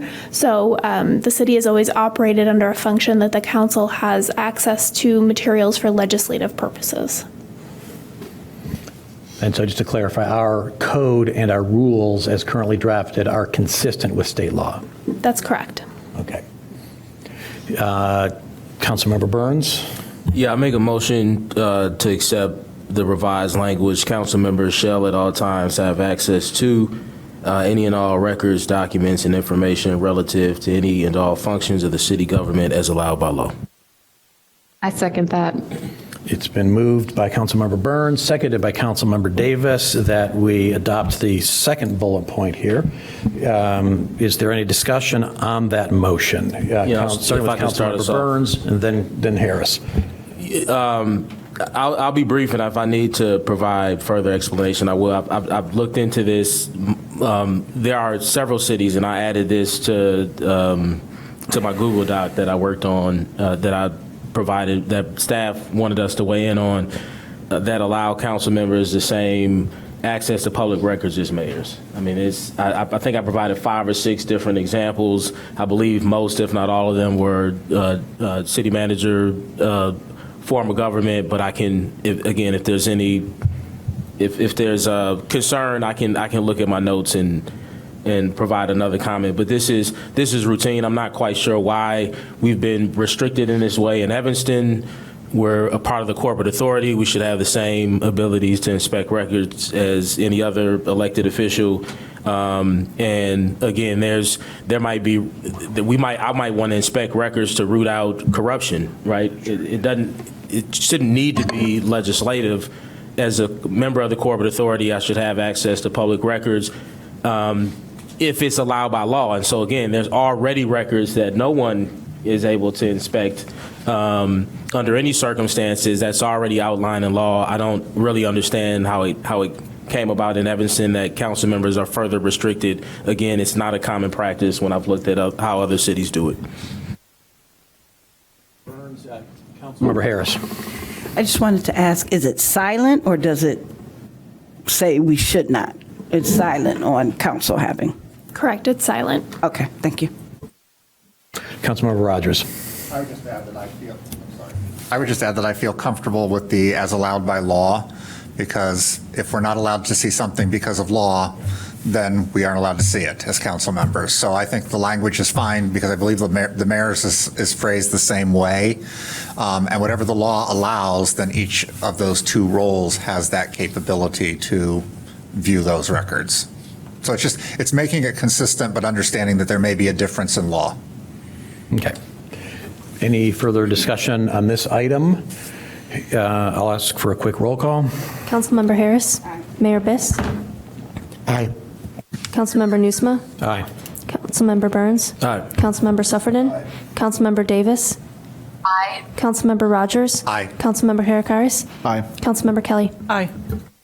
By a vote of 9-0, that change is approved. Any further discussion relative to item D3, access to records for council members?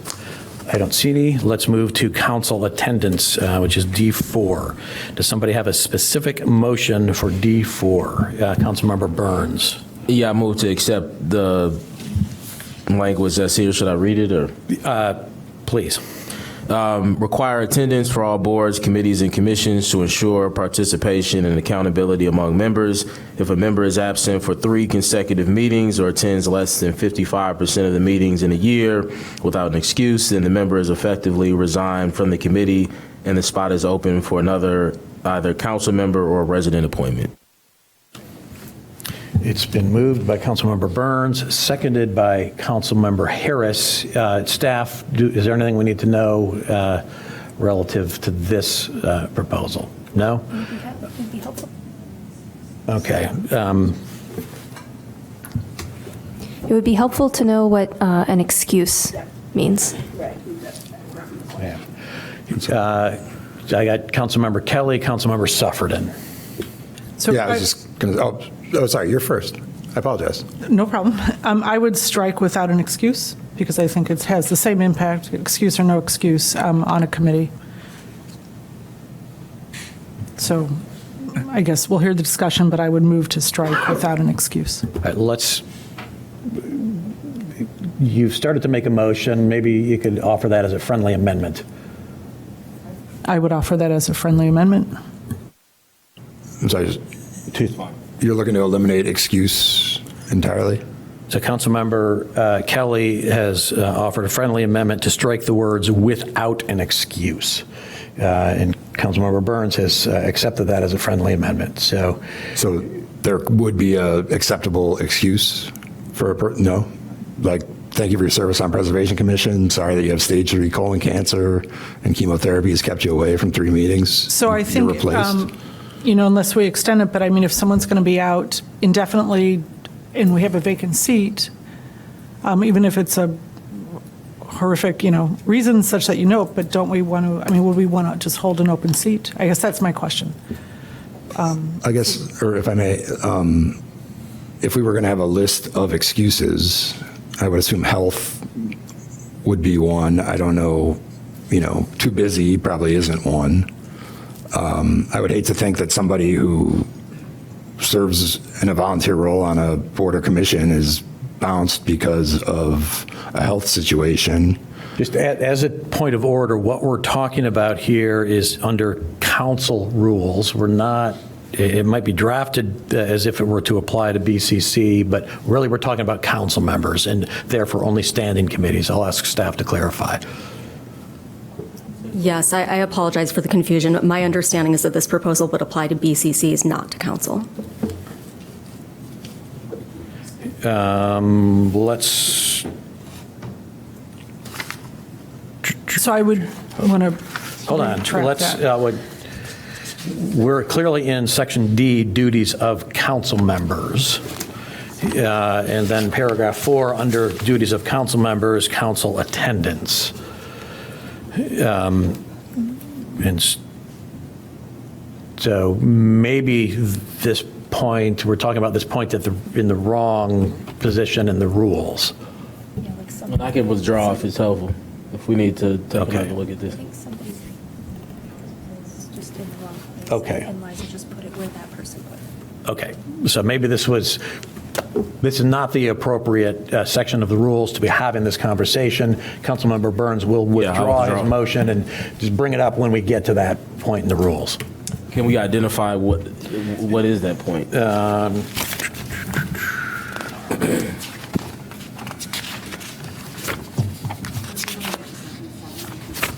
When we get to Section 7, which is committees. Okay, so please help the chair remember. Anyway, I don't think we're probably going to get there tonight. Mr. Chair? Yeah. Point of order. I hate to use that expression. But many committees, boards, and commissions already have their own rules, and they are also covered under current code, which I believe, council can correct me if I'm wrong, is 4 absences is considered abandonment of their position.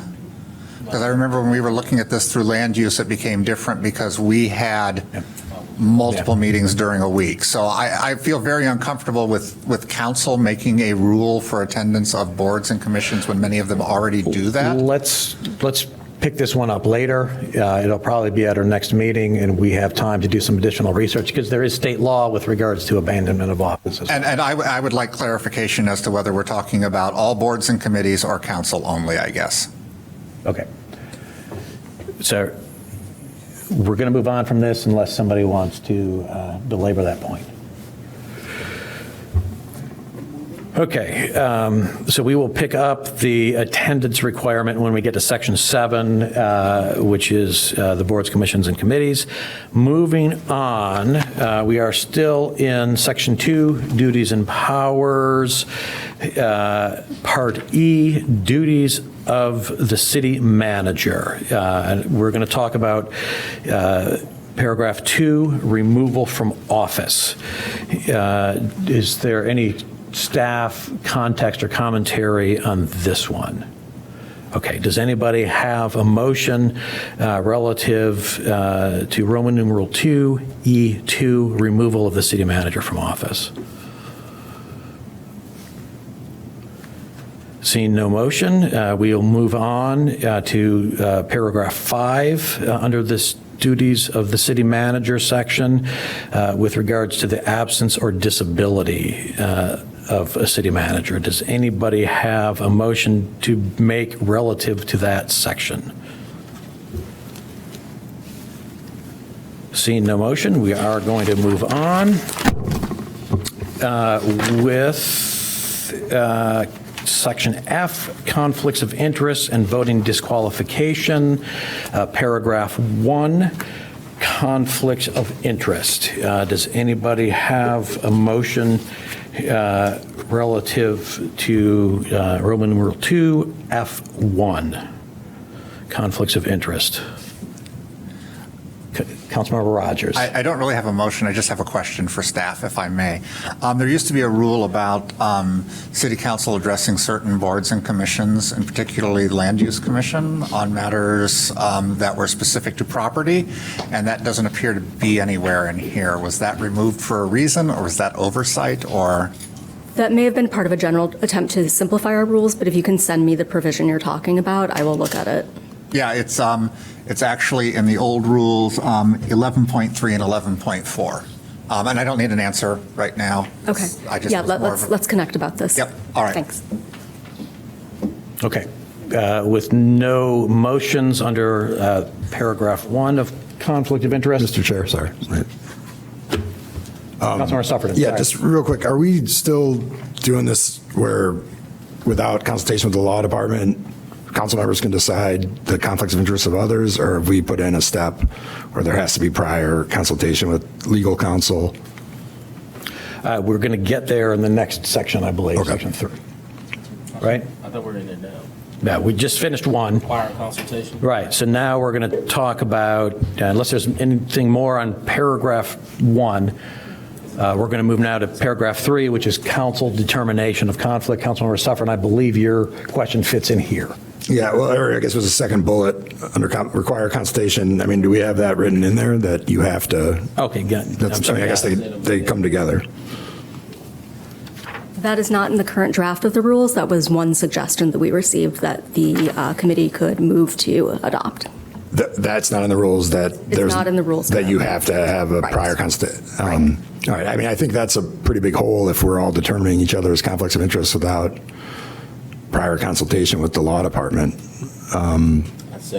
Yeah, I mean, I'd like to make a motion that there be some, I don't know what's practical. You know, the packet comes out on Thursday, that potential conflicts be raised by, I don't know how much time you need. I mean, is Monday enough time? Friday? What do you need in order to determine a conflict? Yeah, I think if it's given to the law department by Monday morning, say 10 a.m., we can look into it before the council meeting that evening. Okay. And then I'd like to make a motion that any questions regarding conflict of interest be submitted to the law department by 10 a.m. of the day of the meeting. Yeah, I'll second that. Second. And this is questions regarding an individual council member's self-conflict or other council members? Well, I guess either way. I think it's probably always been best practice to consult with the law department if you believe you may have a conflict of interest. But if we're talking about situations where others point out potential conflicts of interest, I think that having that determined by the law department makes sense. Okay. Okay, so there is a motion on the table by Councilmember Suffredin to essentially adopt the second bullet point under paragraph 1. It's been seconded by Councilmember Burns, I believe, correct? Yeah. And I have a comment. yeah, I'll go to Councilmember Burns and then Councilmember Davis. Yeah, second to this because both of these, 1 and 3, kind of go together for me, but it's part of the reason why I will feel uncomfortable. You know, I think this is already happening in both cases already, and which is why I will feel uncomfortable with the council, especially with a simple majority, being able to essentially overrule the opinion of our corporation council, because I think this is happening already. It's just people don't necessarily like the answer they're getting. And so this is, I'll say, I have a few other thoughts that I'll share when we discuss the next series of bullet points, but I just wanted to throw that in there. Councilmember Davis, then Hedekadis, and then Rogers. So I'm unclear as to the 10 a.m. requirement. So essentially, are we saying that if you either have to complain or, you know, make a request to council by 10 a.m., and if you don't, then the issue can't be raised during city council meeting? Like, it's kind of a snooze, you lose situation? Councilmember Suffredin. I mean, if you have a better suggestion, I think the danger is having council members make allegations of conflict of interest without there having been any review by the law department. I don't know if you want to say you snooze, you lose. I mean, perhaps there's another way that we could do this. If you have a suggestion, I'm open to it. But I think it's problematic for council members to raise potential conflicts of interest without there being any investigation or inquiry made by our corporation counsel. So Okay, and the way it's worked and currently is that it just comes up, like when the whole thing with Sean happened a couple weeks ago, is that not common practice for us? And our issue is that it looks bad, I guess, or it's just like, you know, a messy way to do things during council? Is that like our complaint? I think as chair, I'll answer the factual portion of that question and say, yes, that is not common practice. And if I may, I mean, I think the concern is it's similar to the people taking walks on votes. It's just bad practice to have that be a strategy or tactic that's used during deliberations where generally these things can be determined ahead of time. You know, if you have a better suggestion, 10 a.m. was an arbitrary number suggested by Corporation Counsel. If you have a better idea, or if you have, if we want to hold off on this and look at it again and have some sort of mechanism for this to be raised during a meeting, I just think it's dangerous to have 5 council members be able to determine that somebody has a conflict of interest and disenfranchise them from voting without any sort of justification. Council Ruggie. Thank you, Chair Newsma. I would just suggest too that we have some sort of mechanism that we notify the council member who has the alleged potential conflict. I think it would put the law department in a difficult situation to get an allegation. And the law department can be the one that notifies the council member. That's totally fine. But I think we should just clarify that, you know, if I get a request to opine on a conflict, that, you know, I can coordinate and ask questions of the council member, because I think it's just incumbent on the law department to have all the information possible. Yeah, if I may make a suggestion, since it's my motion, why don't we have the law department notify the council member against whom the conflict allegation is made, and the council member making the allegation of the conflict. Thank you. All right, Council Member Hedekadis and then Rogers.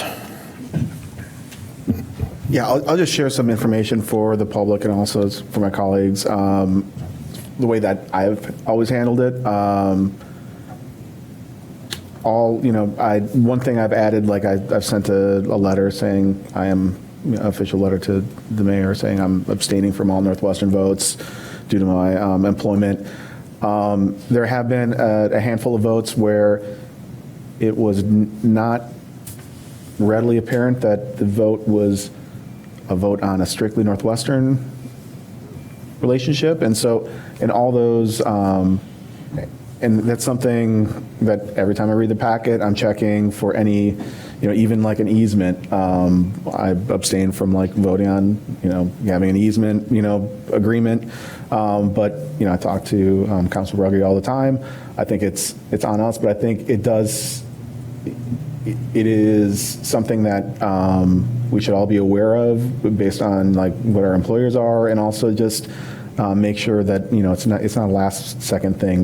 We should be looking at this pretty closely. So I think it is reasonable to have a Monday timeframe to have these concerns brought up, and most of the time there should not be anything like a surprise conflict of interest on the night of a vote. And most of the time, if we have it's an ordinance, we'll be hearing it twice.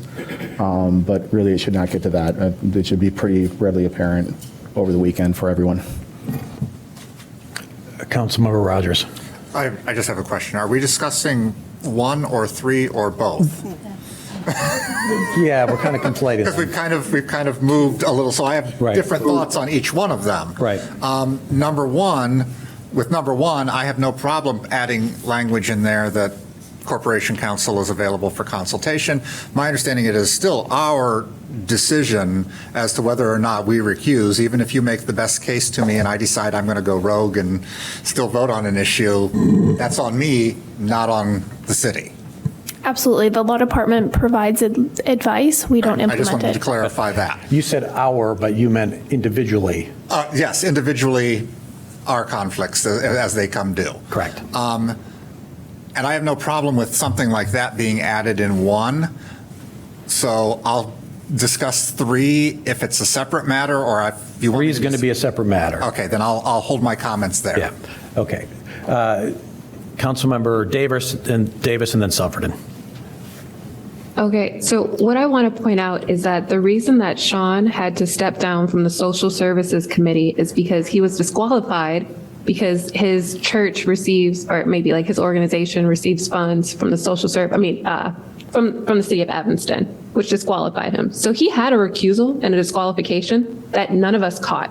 Like, we put him on that committee, he put himself on the committee, and we didn't realize until, 3 weeks later? So my problem is that with the snooze you lose situation is that we all think that we're aware of all of our situations or where we would have to recuse ourselves, or we would notice for other city council members, and we literally have a situation where we did not catch it. And so I guess my concern, going back to what I mentioned before, is that are we saying in this situation that because no one caught it at 10 a.m. before we made the decision, Sean gets to stay on this committee?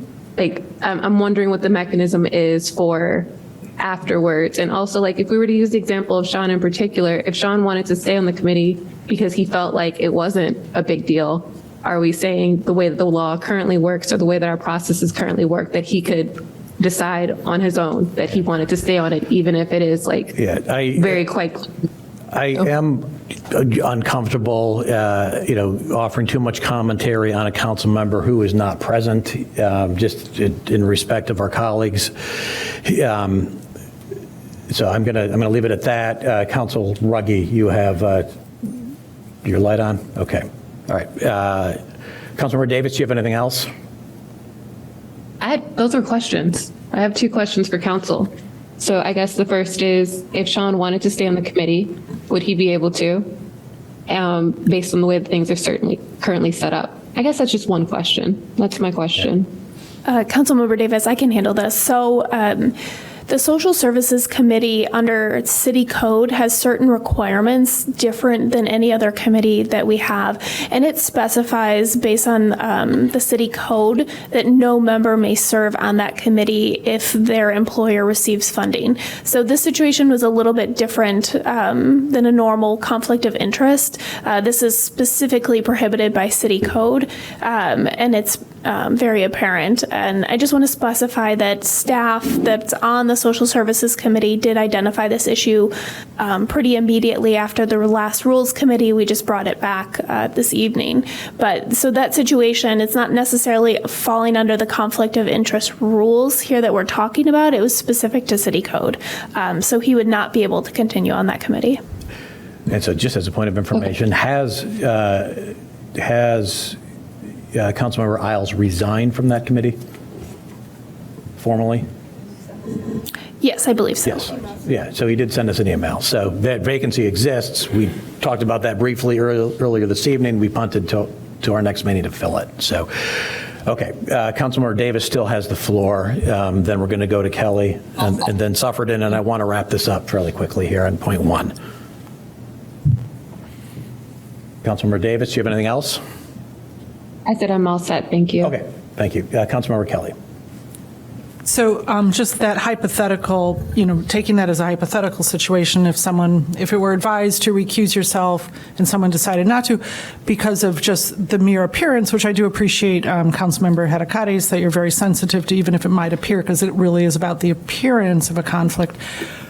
If someone were advised, what would be then if this person decides I'm going to partake in the vote anyway? So I guess if I understood correctly, like what would happen then? In that instance, if someone were to bring a complaint to the Special Ethics Council under the City Code, then the Special Ethics Council would look into it. If there was what the Special Ethics Council believed to be an ethics violation, after an investigation, they would notify that council member. They would bring charges. There would be an administrative adjudication hearing on that conflict, and then the administrative hearing judge would issue a determination. If there was a finding of a violation, there could be a fine, and then that would be brought to the Board of Ethics for review to ensure that all evidence was considered by the hearing officer. After that, it would come to the City Council for a final determination on whether or not that council member would be fined or if any other action would take place. But to specify a conflict of interest would not change the outcome of the vote. Okay, thank you. Okay, Councilmember Suffredin, and then we're going to wrap I guess it up. we need to work on this. And I was just going to say to Councilmember Rogers, like the situation isn't an individual council member. We'll use you as an example since you volunteered, choosing to ignore the opinion of the law department. It's 8 other people choosing to ignore the opinion of the law department and declare that you have a conflict when you do not. And that's why I wanted 1 and 3 separated. Right. Make sure we Right. Okay, so we're going to vote now on the motion on the table, which was made by Councilmember Suffredin, I believe seconded by Councilmember Burns. And this is the second bullet point under number 1, conflicts of interest, to require consultation with the law department by, we said, 10 o'clock Monday morning. Okay? For your own personal conflict of interest. This is just that? No, this is that, or if somebody is going to make an accusation, or accusation is too strong, an allegation, throw the flag on somebody, that they get that to Corporation Council by 10 o'clock on Monday, that the member making the allegation and the Corporation Council notifies who's making the allegation and what the allegation is to the member against which it's alleged. So staff, you have what you need here, assuming this passes. Okay. I'm going to call for a quick roll call. Councilmember Harris? Aye. Mayor Biss? Aye. Councilmember Nusma? Aye. Councilmember Burns? Aye. Councilmember Suffredin? Aye. Councilmember Davis? No. Councilmember Rogers? Aye. Councilmember Hadakaris? Aye. Councilmember Kelly?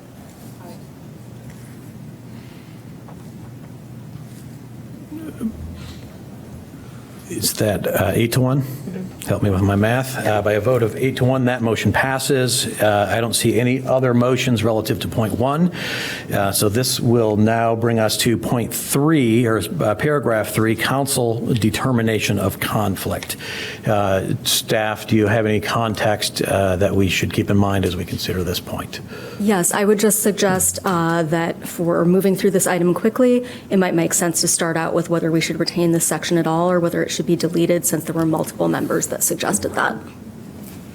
I have a motion that we strike section 3 here, the conflict, council determination of conflict.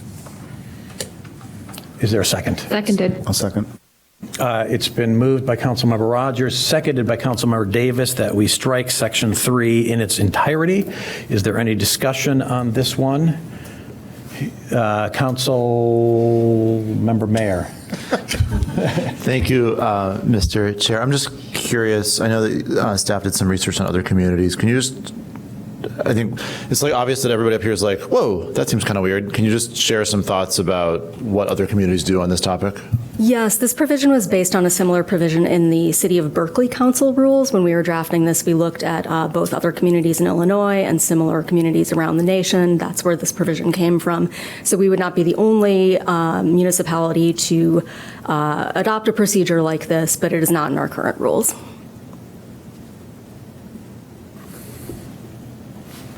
Okay. Any discussion on deleting Section 3 in its entirety? Seeing none, roll call vote, please. Councilmember Harris? Mayor Biss? Aye. Councilmember Nusma? Aye. Councilmember Burns? Aye. Councilmember Suffredin? Councilmember Davis? Aye. Councilmember Rogers? Aye. Councilmember Harakaris? Aye. Councilmember Kelly? Aye. By a vote of 9-0, Section 3 is stricken, bringing us to Section 4, recusal. Does anybody have any specific motions to make relative to Section 4, recusal? Mr. Mayor.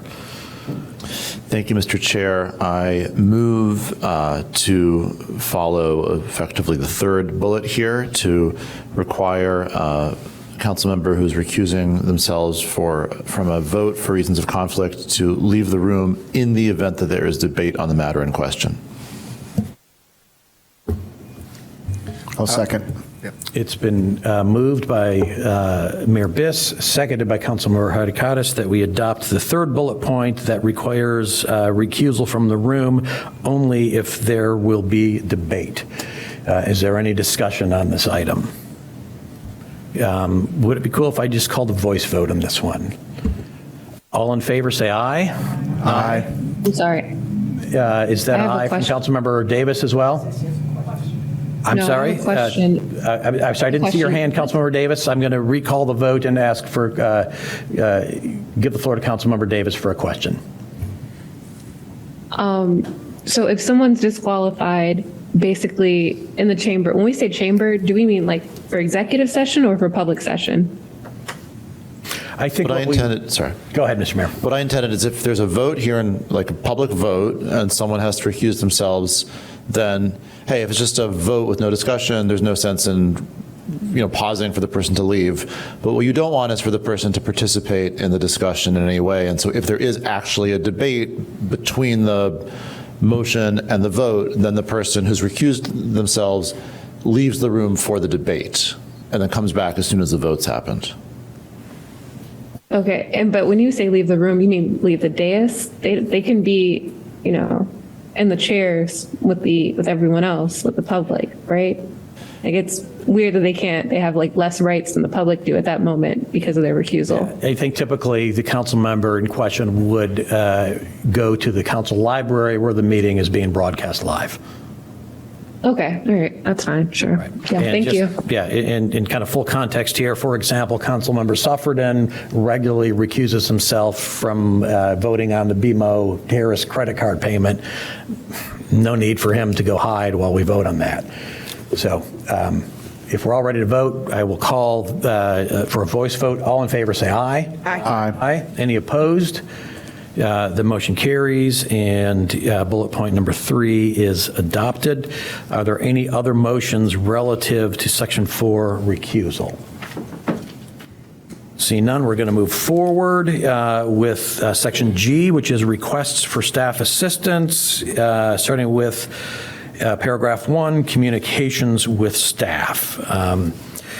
Is there any context from staff that you would like us to be aware of as we go into this deliberation? Sure. Thank you, Chair Nusma. I just wanted to clarify because I think that there was a suggestion that there should be ability for council members to reach out below the director level.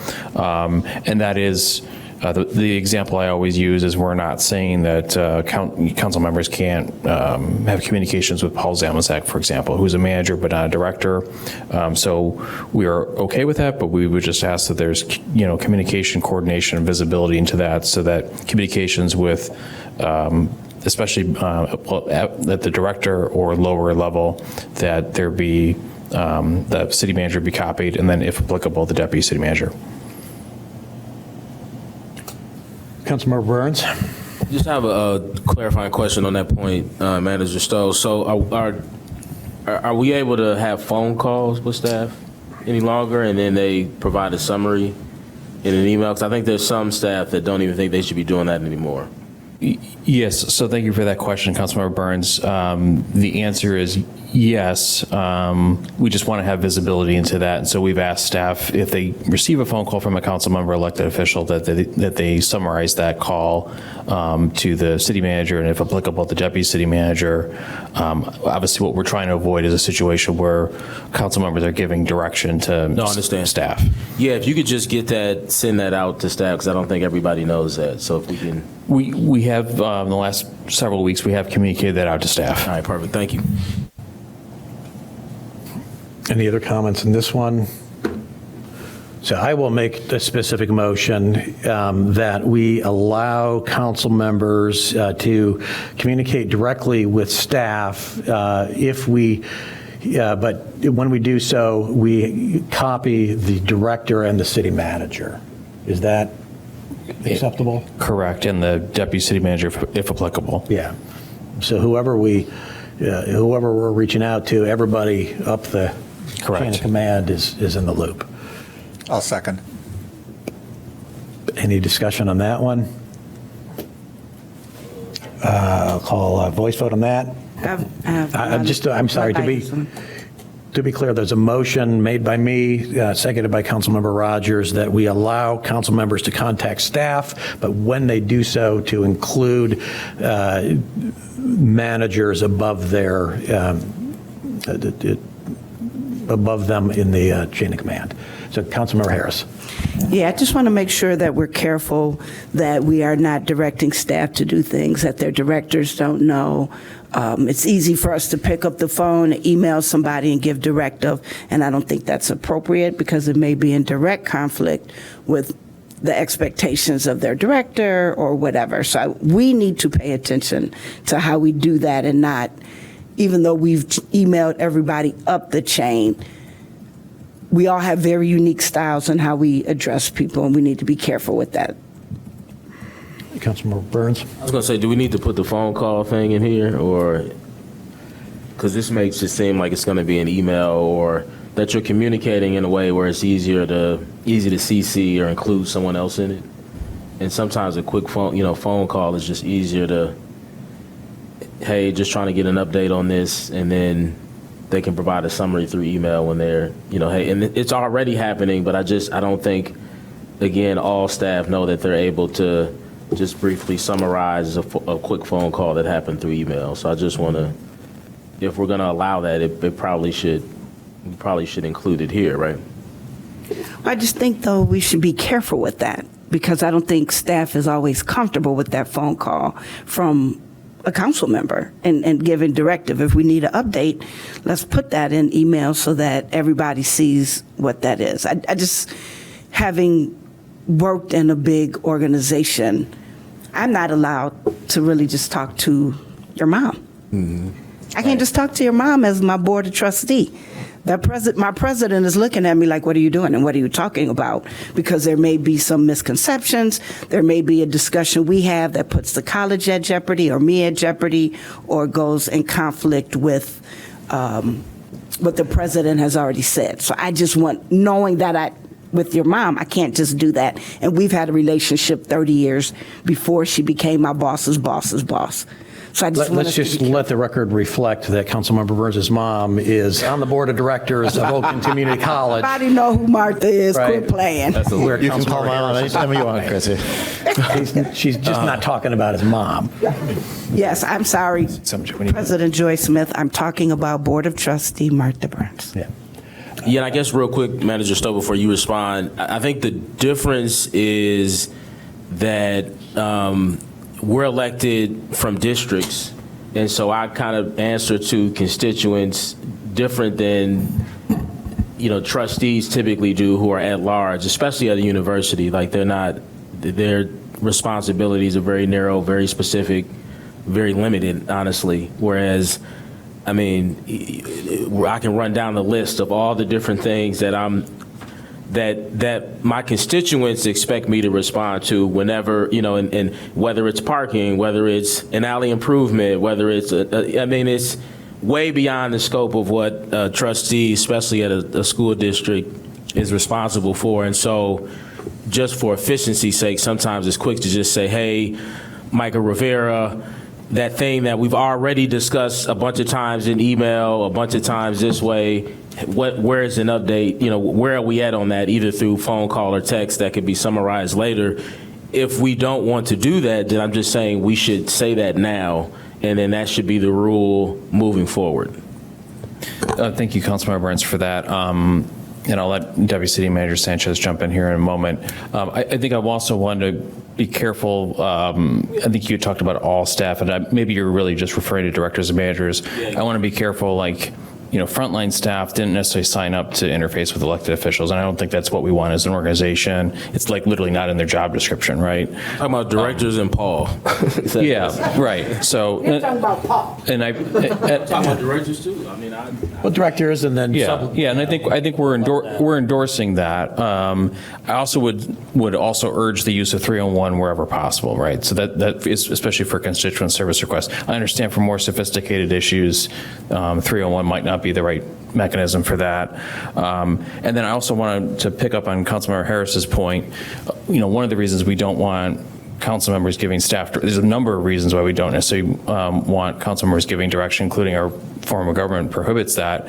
Sometimes a council member might ask staff to do something that's in direct conflict with another council member's wishes, right? So if nothing else, I don't want conflict between council members on certain things too, but and just be clear before the Deputy City Manager responds. Again, the stuff I'm talking about is more so like ward, and I talk a lot. I'm always talking to staff about ward-specific initiative for the most part, and so I'm not talking about giving direction. I'm saying if we're already working on something, I'm working on something with staff, there's an agreement on both sides that we know we're working on this isn't direction that I'm giving you outside of something you feel comfortable, that you don't feel comfortable with. Are we able to just do a quick text, phone call to say, hey, can I get an update on this? And then that be summarized in an email at some point. Yes, in that narrow sense that you're describing, yes, I have no problem with that. And I'm just saying do we need to write that into our rules, or is that just an understanding that we'll have? I just think we should be clear. Because again, there's some staff that since we've been talking about this, I've noticed it's harder to get a hold of them. And so, but if we're uncomfortable about something, I think we need to say that, and it needs to be reflected in our rules so we're all operating off of the same rules. Because I also wouldn't want one person to have access to a staff person and then I'm having issues. I'm just bringing it up as one example. And I would say we can look at this language again a little bit. Okay. Deputy City Manager Sanchez. No, thank you. Good evening, council members. My name is Karina Sanchez. I'm one of the deputy city managers. I just wanted to talk a little bit about this as City Manager Stowe mentioned. Councilmember Burns, one of the reasons we're saying to contact us directly, I would say pick up the phone and call us, is that a lot of times our directors and managers and staff are working on a number of projects outside of the fact that there could be a conflict of interest.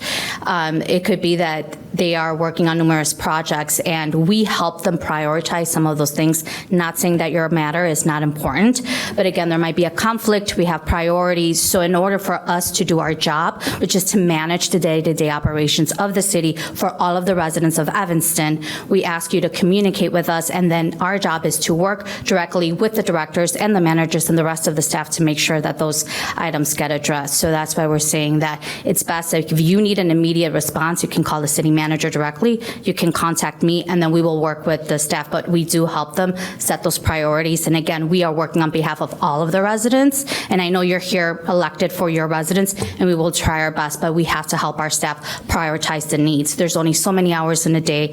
I will like some of them to see their family once in a while and to sleep. So part of the reason that we're doing this is just to reiterate a city manager form of government and what our roles and responsibilities are and how we interact and work with council members. We're here to support you, but in order for us to do a good job with that, you need to communicate with us, and we'll work with directors and managers.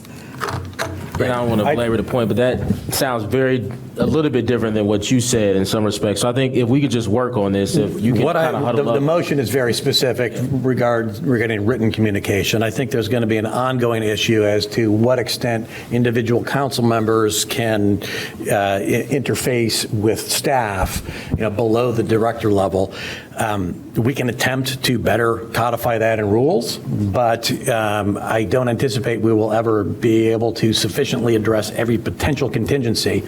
And this gets into the area of kind of beyond rules where it's expectations of each other and of the city government. So we might not be able to get everything in rules. We might just need to rely on each other and trust each other to behave accordingly. So there's a motion on the table to allow council members to reach out in writing to to subdirector staff as long as we copy directors, deputy city manager, and the city manager. That's the motion on the table. No further discussion on that motion. I will call a voice vote on that. All in favor, say aye. Aye. Aye.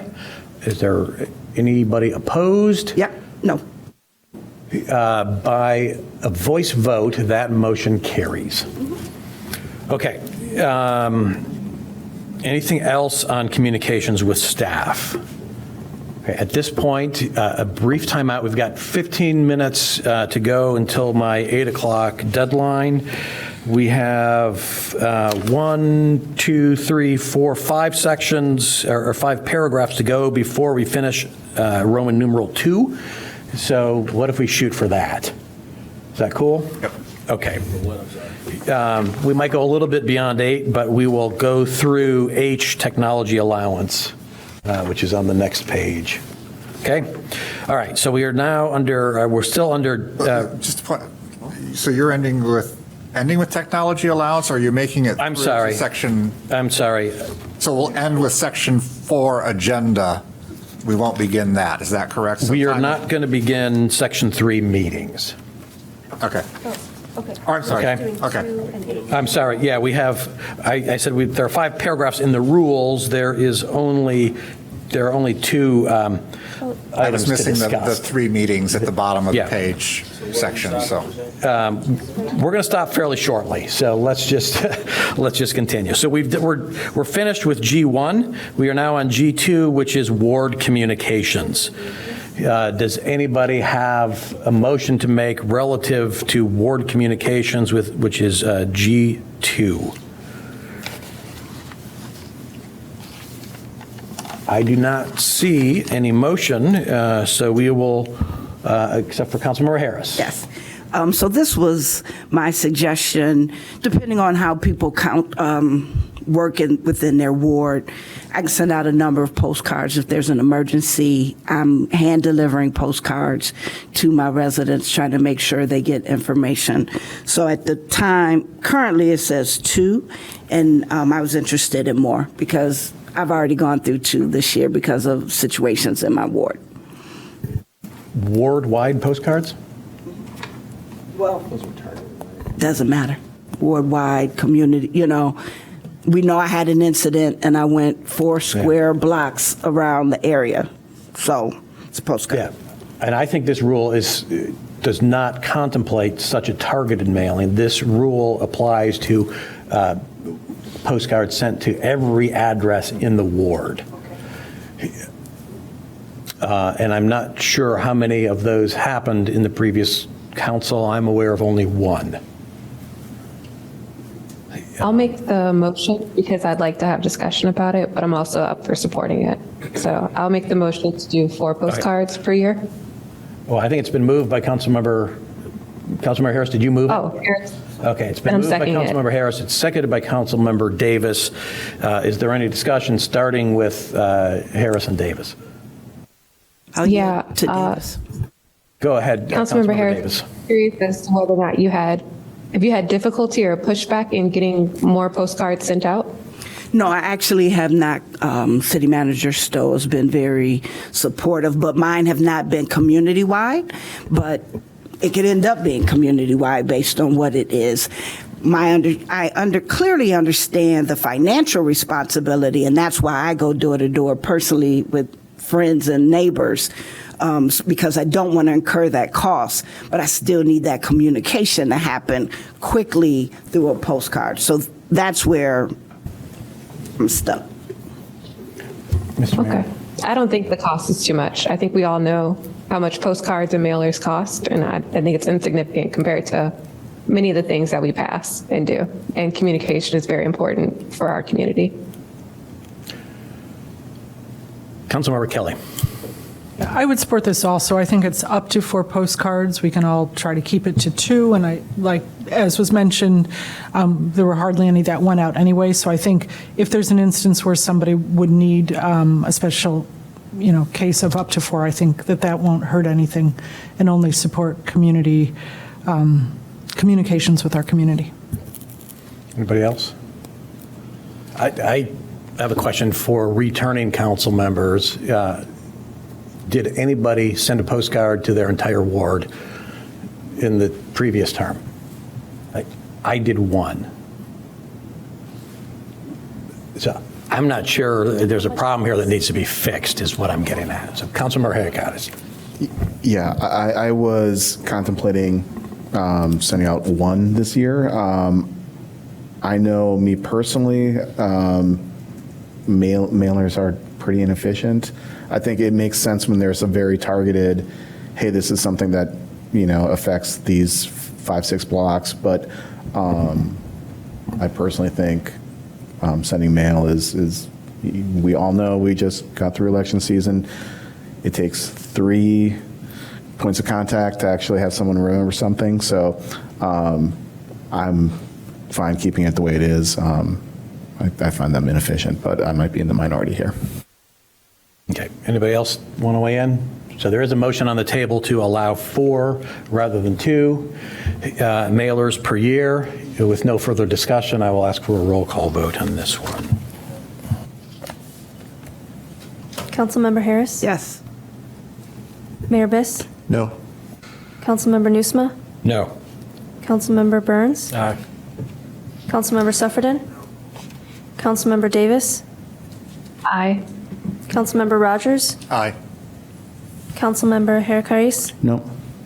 Councilmember Kelly? Aye.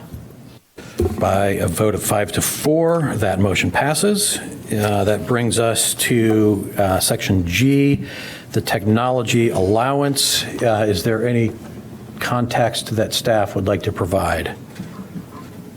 Thank you, Chair Nusma. So looking at the technology allowance, this is something that we can bring up when we put together the committee to raise salary for council members prior to the next election. But the technology allowance and the COLA, it is compensation. So we cannot change that when we're mid-election or midterm. It would have to be for the new council going forward. So my suggestion would be that we bring this to the compensation committee in about 3-ish years. Okay, so I expect there will not be a motion on this section. Going once, going twice. I just have a quick question. Sure, Councilmember Rogers. The language about additional costs above and beyond was in the old rules and was cut. Was there any particular reason for why that was cut? I mean, it clarifies, but it doesn't seem necessary. I just was wondering why. I don't believe that was in the most recent version of the rules, but it might have been in a previous version before that. Okay. The version in the current draft mirrors what's in our current rules. Okay. I was looking at about 5 different sets of rules when I was going through these, so. Okay. Councilmember Suffredin. Yeah, just my understanding is it was just cleaner to give everybody an allowance rather than deal with people requesting various devices or whatever. Yeah, no, it just kind of made it clear that you were done once you reached that. There was no adding anything more. So I just was curious as to why it was done that way. No issue. Move on. Okay. We have completed our deliberation of Section 1 and Section 2. It is 7:52 right now. It seems like it might be a good place to break. Or we could keep going for another 7 minutes. Councilmember Burns. When is our next rules meeting? I'm going to say July 7th, Monday, July 7th.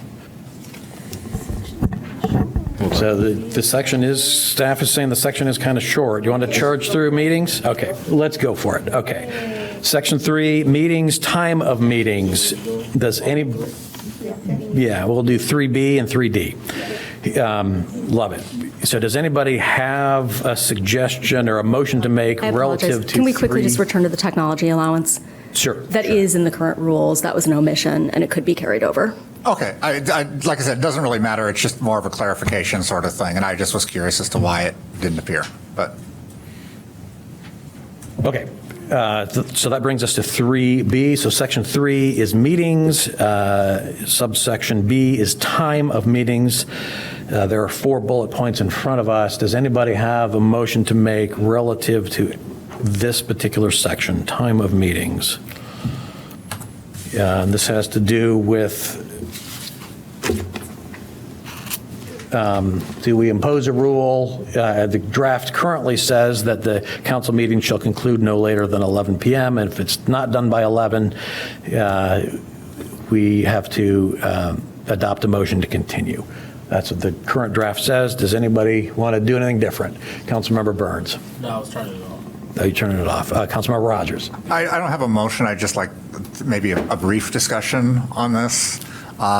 Typically, I think land use was the only commission that probably had one of these rules previously. And we had a check-in at like 10 o'clock, so we took no new business after 10 o'clock with the expectation that we were kind of winding down. So I would like to see something in here language-wise that maybe has a check-in around 10, so we can prepare the public, so if people are sticking around for an issue, they'll know that we aren't going to get to that issue. And not make them wait an extra hour to find out we're not getting to that issue. So, and there may be certain things we would want to prioritize for the evening that need to happen because of timing or something like that. So I kind of think this needs a little more thought and nuance behind it as opposed to just saying we stop meetings at 11 o'clock. Unless we decide to continue. It's not a motion. It's more so I don't know if there's anybody has any other thoughts on it. Councilmember Davis. So I like the comment that says that we could maybe do 10 o'clock, if only because my worry is that if we do 11 and then we do have executive session afterwards, and we're still pushing midnight or 1 a.m., and I think that if we do 10 o'clock, then it gives us the opportunity to do executive session, cap that at an hour, and be, if there's anything that's huge priority, it'd be done by 11, if we so wish. So I am proposing an amendment, I suppose, that it'd be 10 o'clock instead of 11. To conclude meetings no later than 10 o'clock. To conclude for 10 p.m. for the regular city council meeting, and then I suppose 11 o'clock for executive session. There is a motion on the table. Is there a second? I thought it was seconded. Second. I seconded before it got finished, but upon reflection, I'll second the whole thing. It's been moved by Councilmember Davis, seconded by Mayor Biss, that we change the text of the draft rule to read, council meetings shall conclude no later than 10 p.m., allowing us the option to vote to continue past 10 should the quorum decide to do so. Is there any discussion on this motion? My understanding of the motion was that open session portion of council meetings shall conclude no later than 10 p.m. and council meetings themselves shall conclude no later than 11 p.m. Was that a correct? That's what I meant. No voting. So we'd have to go without voting to give ourselves a pass. We'd have to go into executive session or adjourn by 10 and then adjourn by 11. Any further discussion on that? I would certainly love to get home by 11, but when we have an executive session, we are often there well past that time and doing important business. So I don't want to have an arbitrary stop that leaves important business on the table. Mr. Mayor. I think this rule is completely nuts if we don't give ourselves the ability to, by majority vote, violate it at any time. I think the point is, we're planting a flag that about best practices that is in our minds as we're handling, as we're like, hey, how long do I talk at 7:30? Oh, wait, we want to be done by 10. Maybe I'll take a pass on this one. So yeah, I mean, if we're in the middle of an important personnel discussion at 11 that's going to require another hour and a half, we do it, of course. But I think the idea that we're going to be at our best if we can tend to be done with everything by 11, including open session by 10, I think that sort of thumb on the scale probably will help us do a better job. Councilmember Hickox. I'm only weighing in because I know we have a hard stop or sort of hard stop at 8, but I like that. I think it's aspirational, but I think it does kind of hold us accountable and puts like a finish line for us. So I'll be voting yes. Councilmember Rogers. I'll just say again, as one of the commissions that did practice this, we had, the rule was a little more complex than just we ended 11. So it was no new order of business was taken up after 10. And that obviously it was sort of left to the chair's discretion, which of course could be overridden by the commission at any time, that if it was the opinion of the chair that the matter would be wrapped up shortly after 11, that we were able to continue moving forward with that particular item. So it was a little more nuanced than just saying we have hard stop times every time. And I think that's kind of what I'm hearing from the mayor. If I'm not putting words in your mouth, but I think that's kind of what I'm hearing there. So, I think what the rule says and kind of how we practice that is very important, because I don't want us to just say, nope, we're done at 10 o'clock or we're done at 11 o'clock and that's it, people, because we have people who come out and speak quite a bit. And if we have citizen comment that lasts 45 minutes, but we all know it actually takes a little over an hour and some, and we get started late because of something at P&D or whatever, I don't want to see us also shorting a council meeting. Councilmember Harris. I agree completely with what you're saying. I'm just trying to imagine, yes, people want to go home, I work full-time and then come here, but if there's discussion, we need to allow for that to happen, and we have to start our other meetings on time and end on time. I just am trying to envision, maybe I shouldn't use that word, what our residents are going to think in the crowd when we say we're ending at 10. It feels, they always talk about transparent, and I believe I'm very transparent, but I feel like they're going to say, what are you up to? What are you doing? Why are we doing this? Councilmember Davis. I have to mention that the crowd leaves after public comment, like 90% of them. Yeah, sometimes. All right.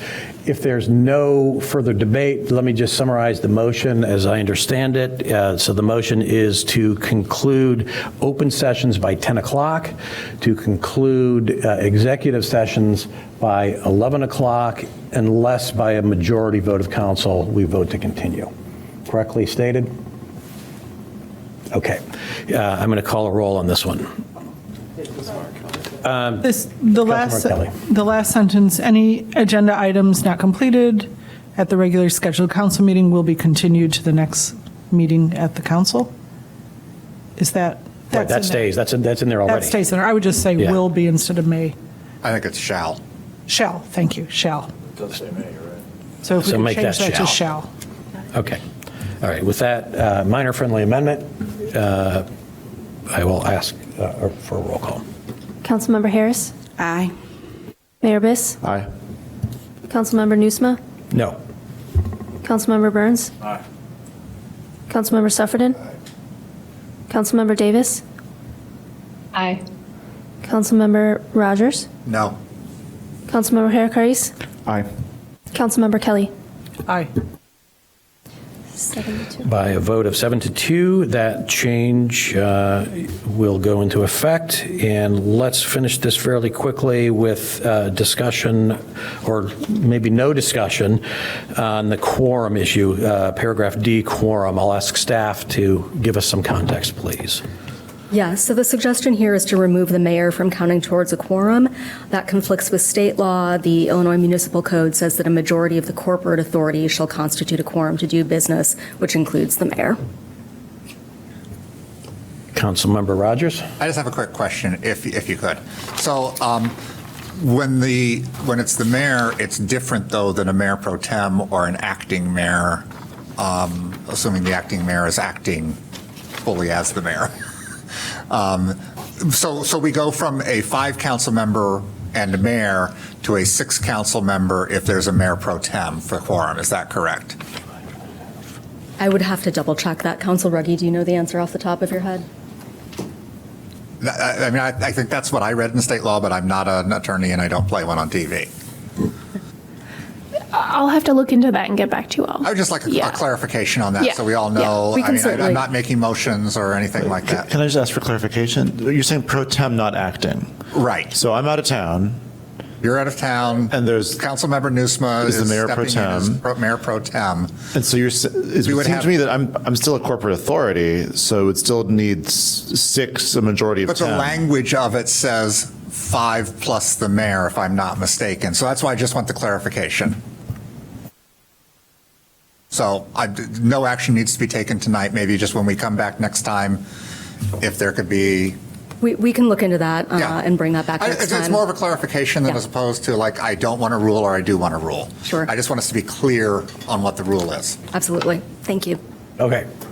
It's 8:05. We are roughly 30%, maybe 40% done with this entire packet. I'm happy to keep going, but I also said I would entertain a motion to adjourn at or around 8 o'clock. So it's been moved by Councilmember Harris that we adjourn. Second. It's been seconded by Mayor Biss. All in favor of adjournment, say aye. Aye. Any opposed?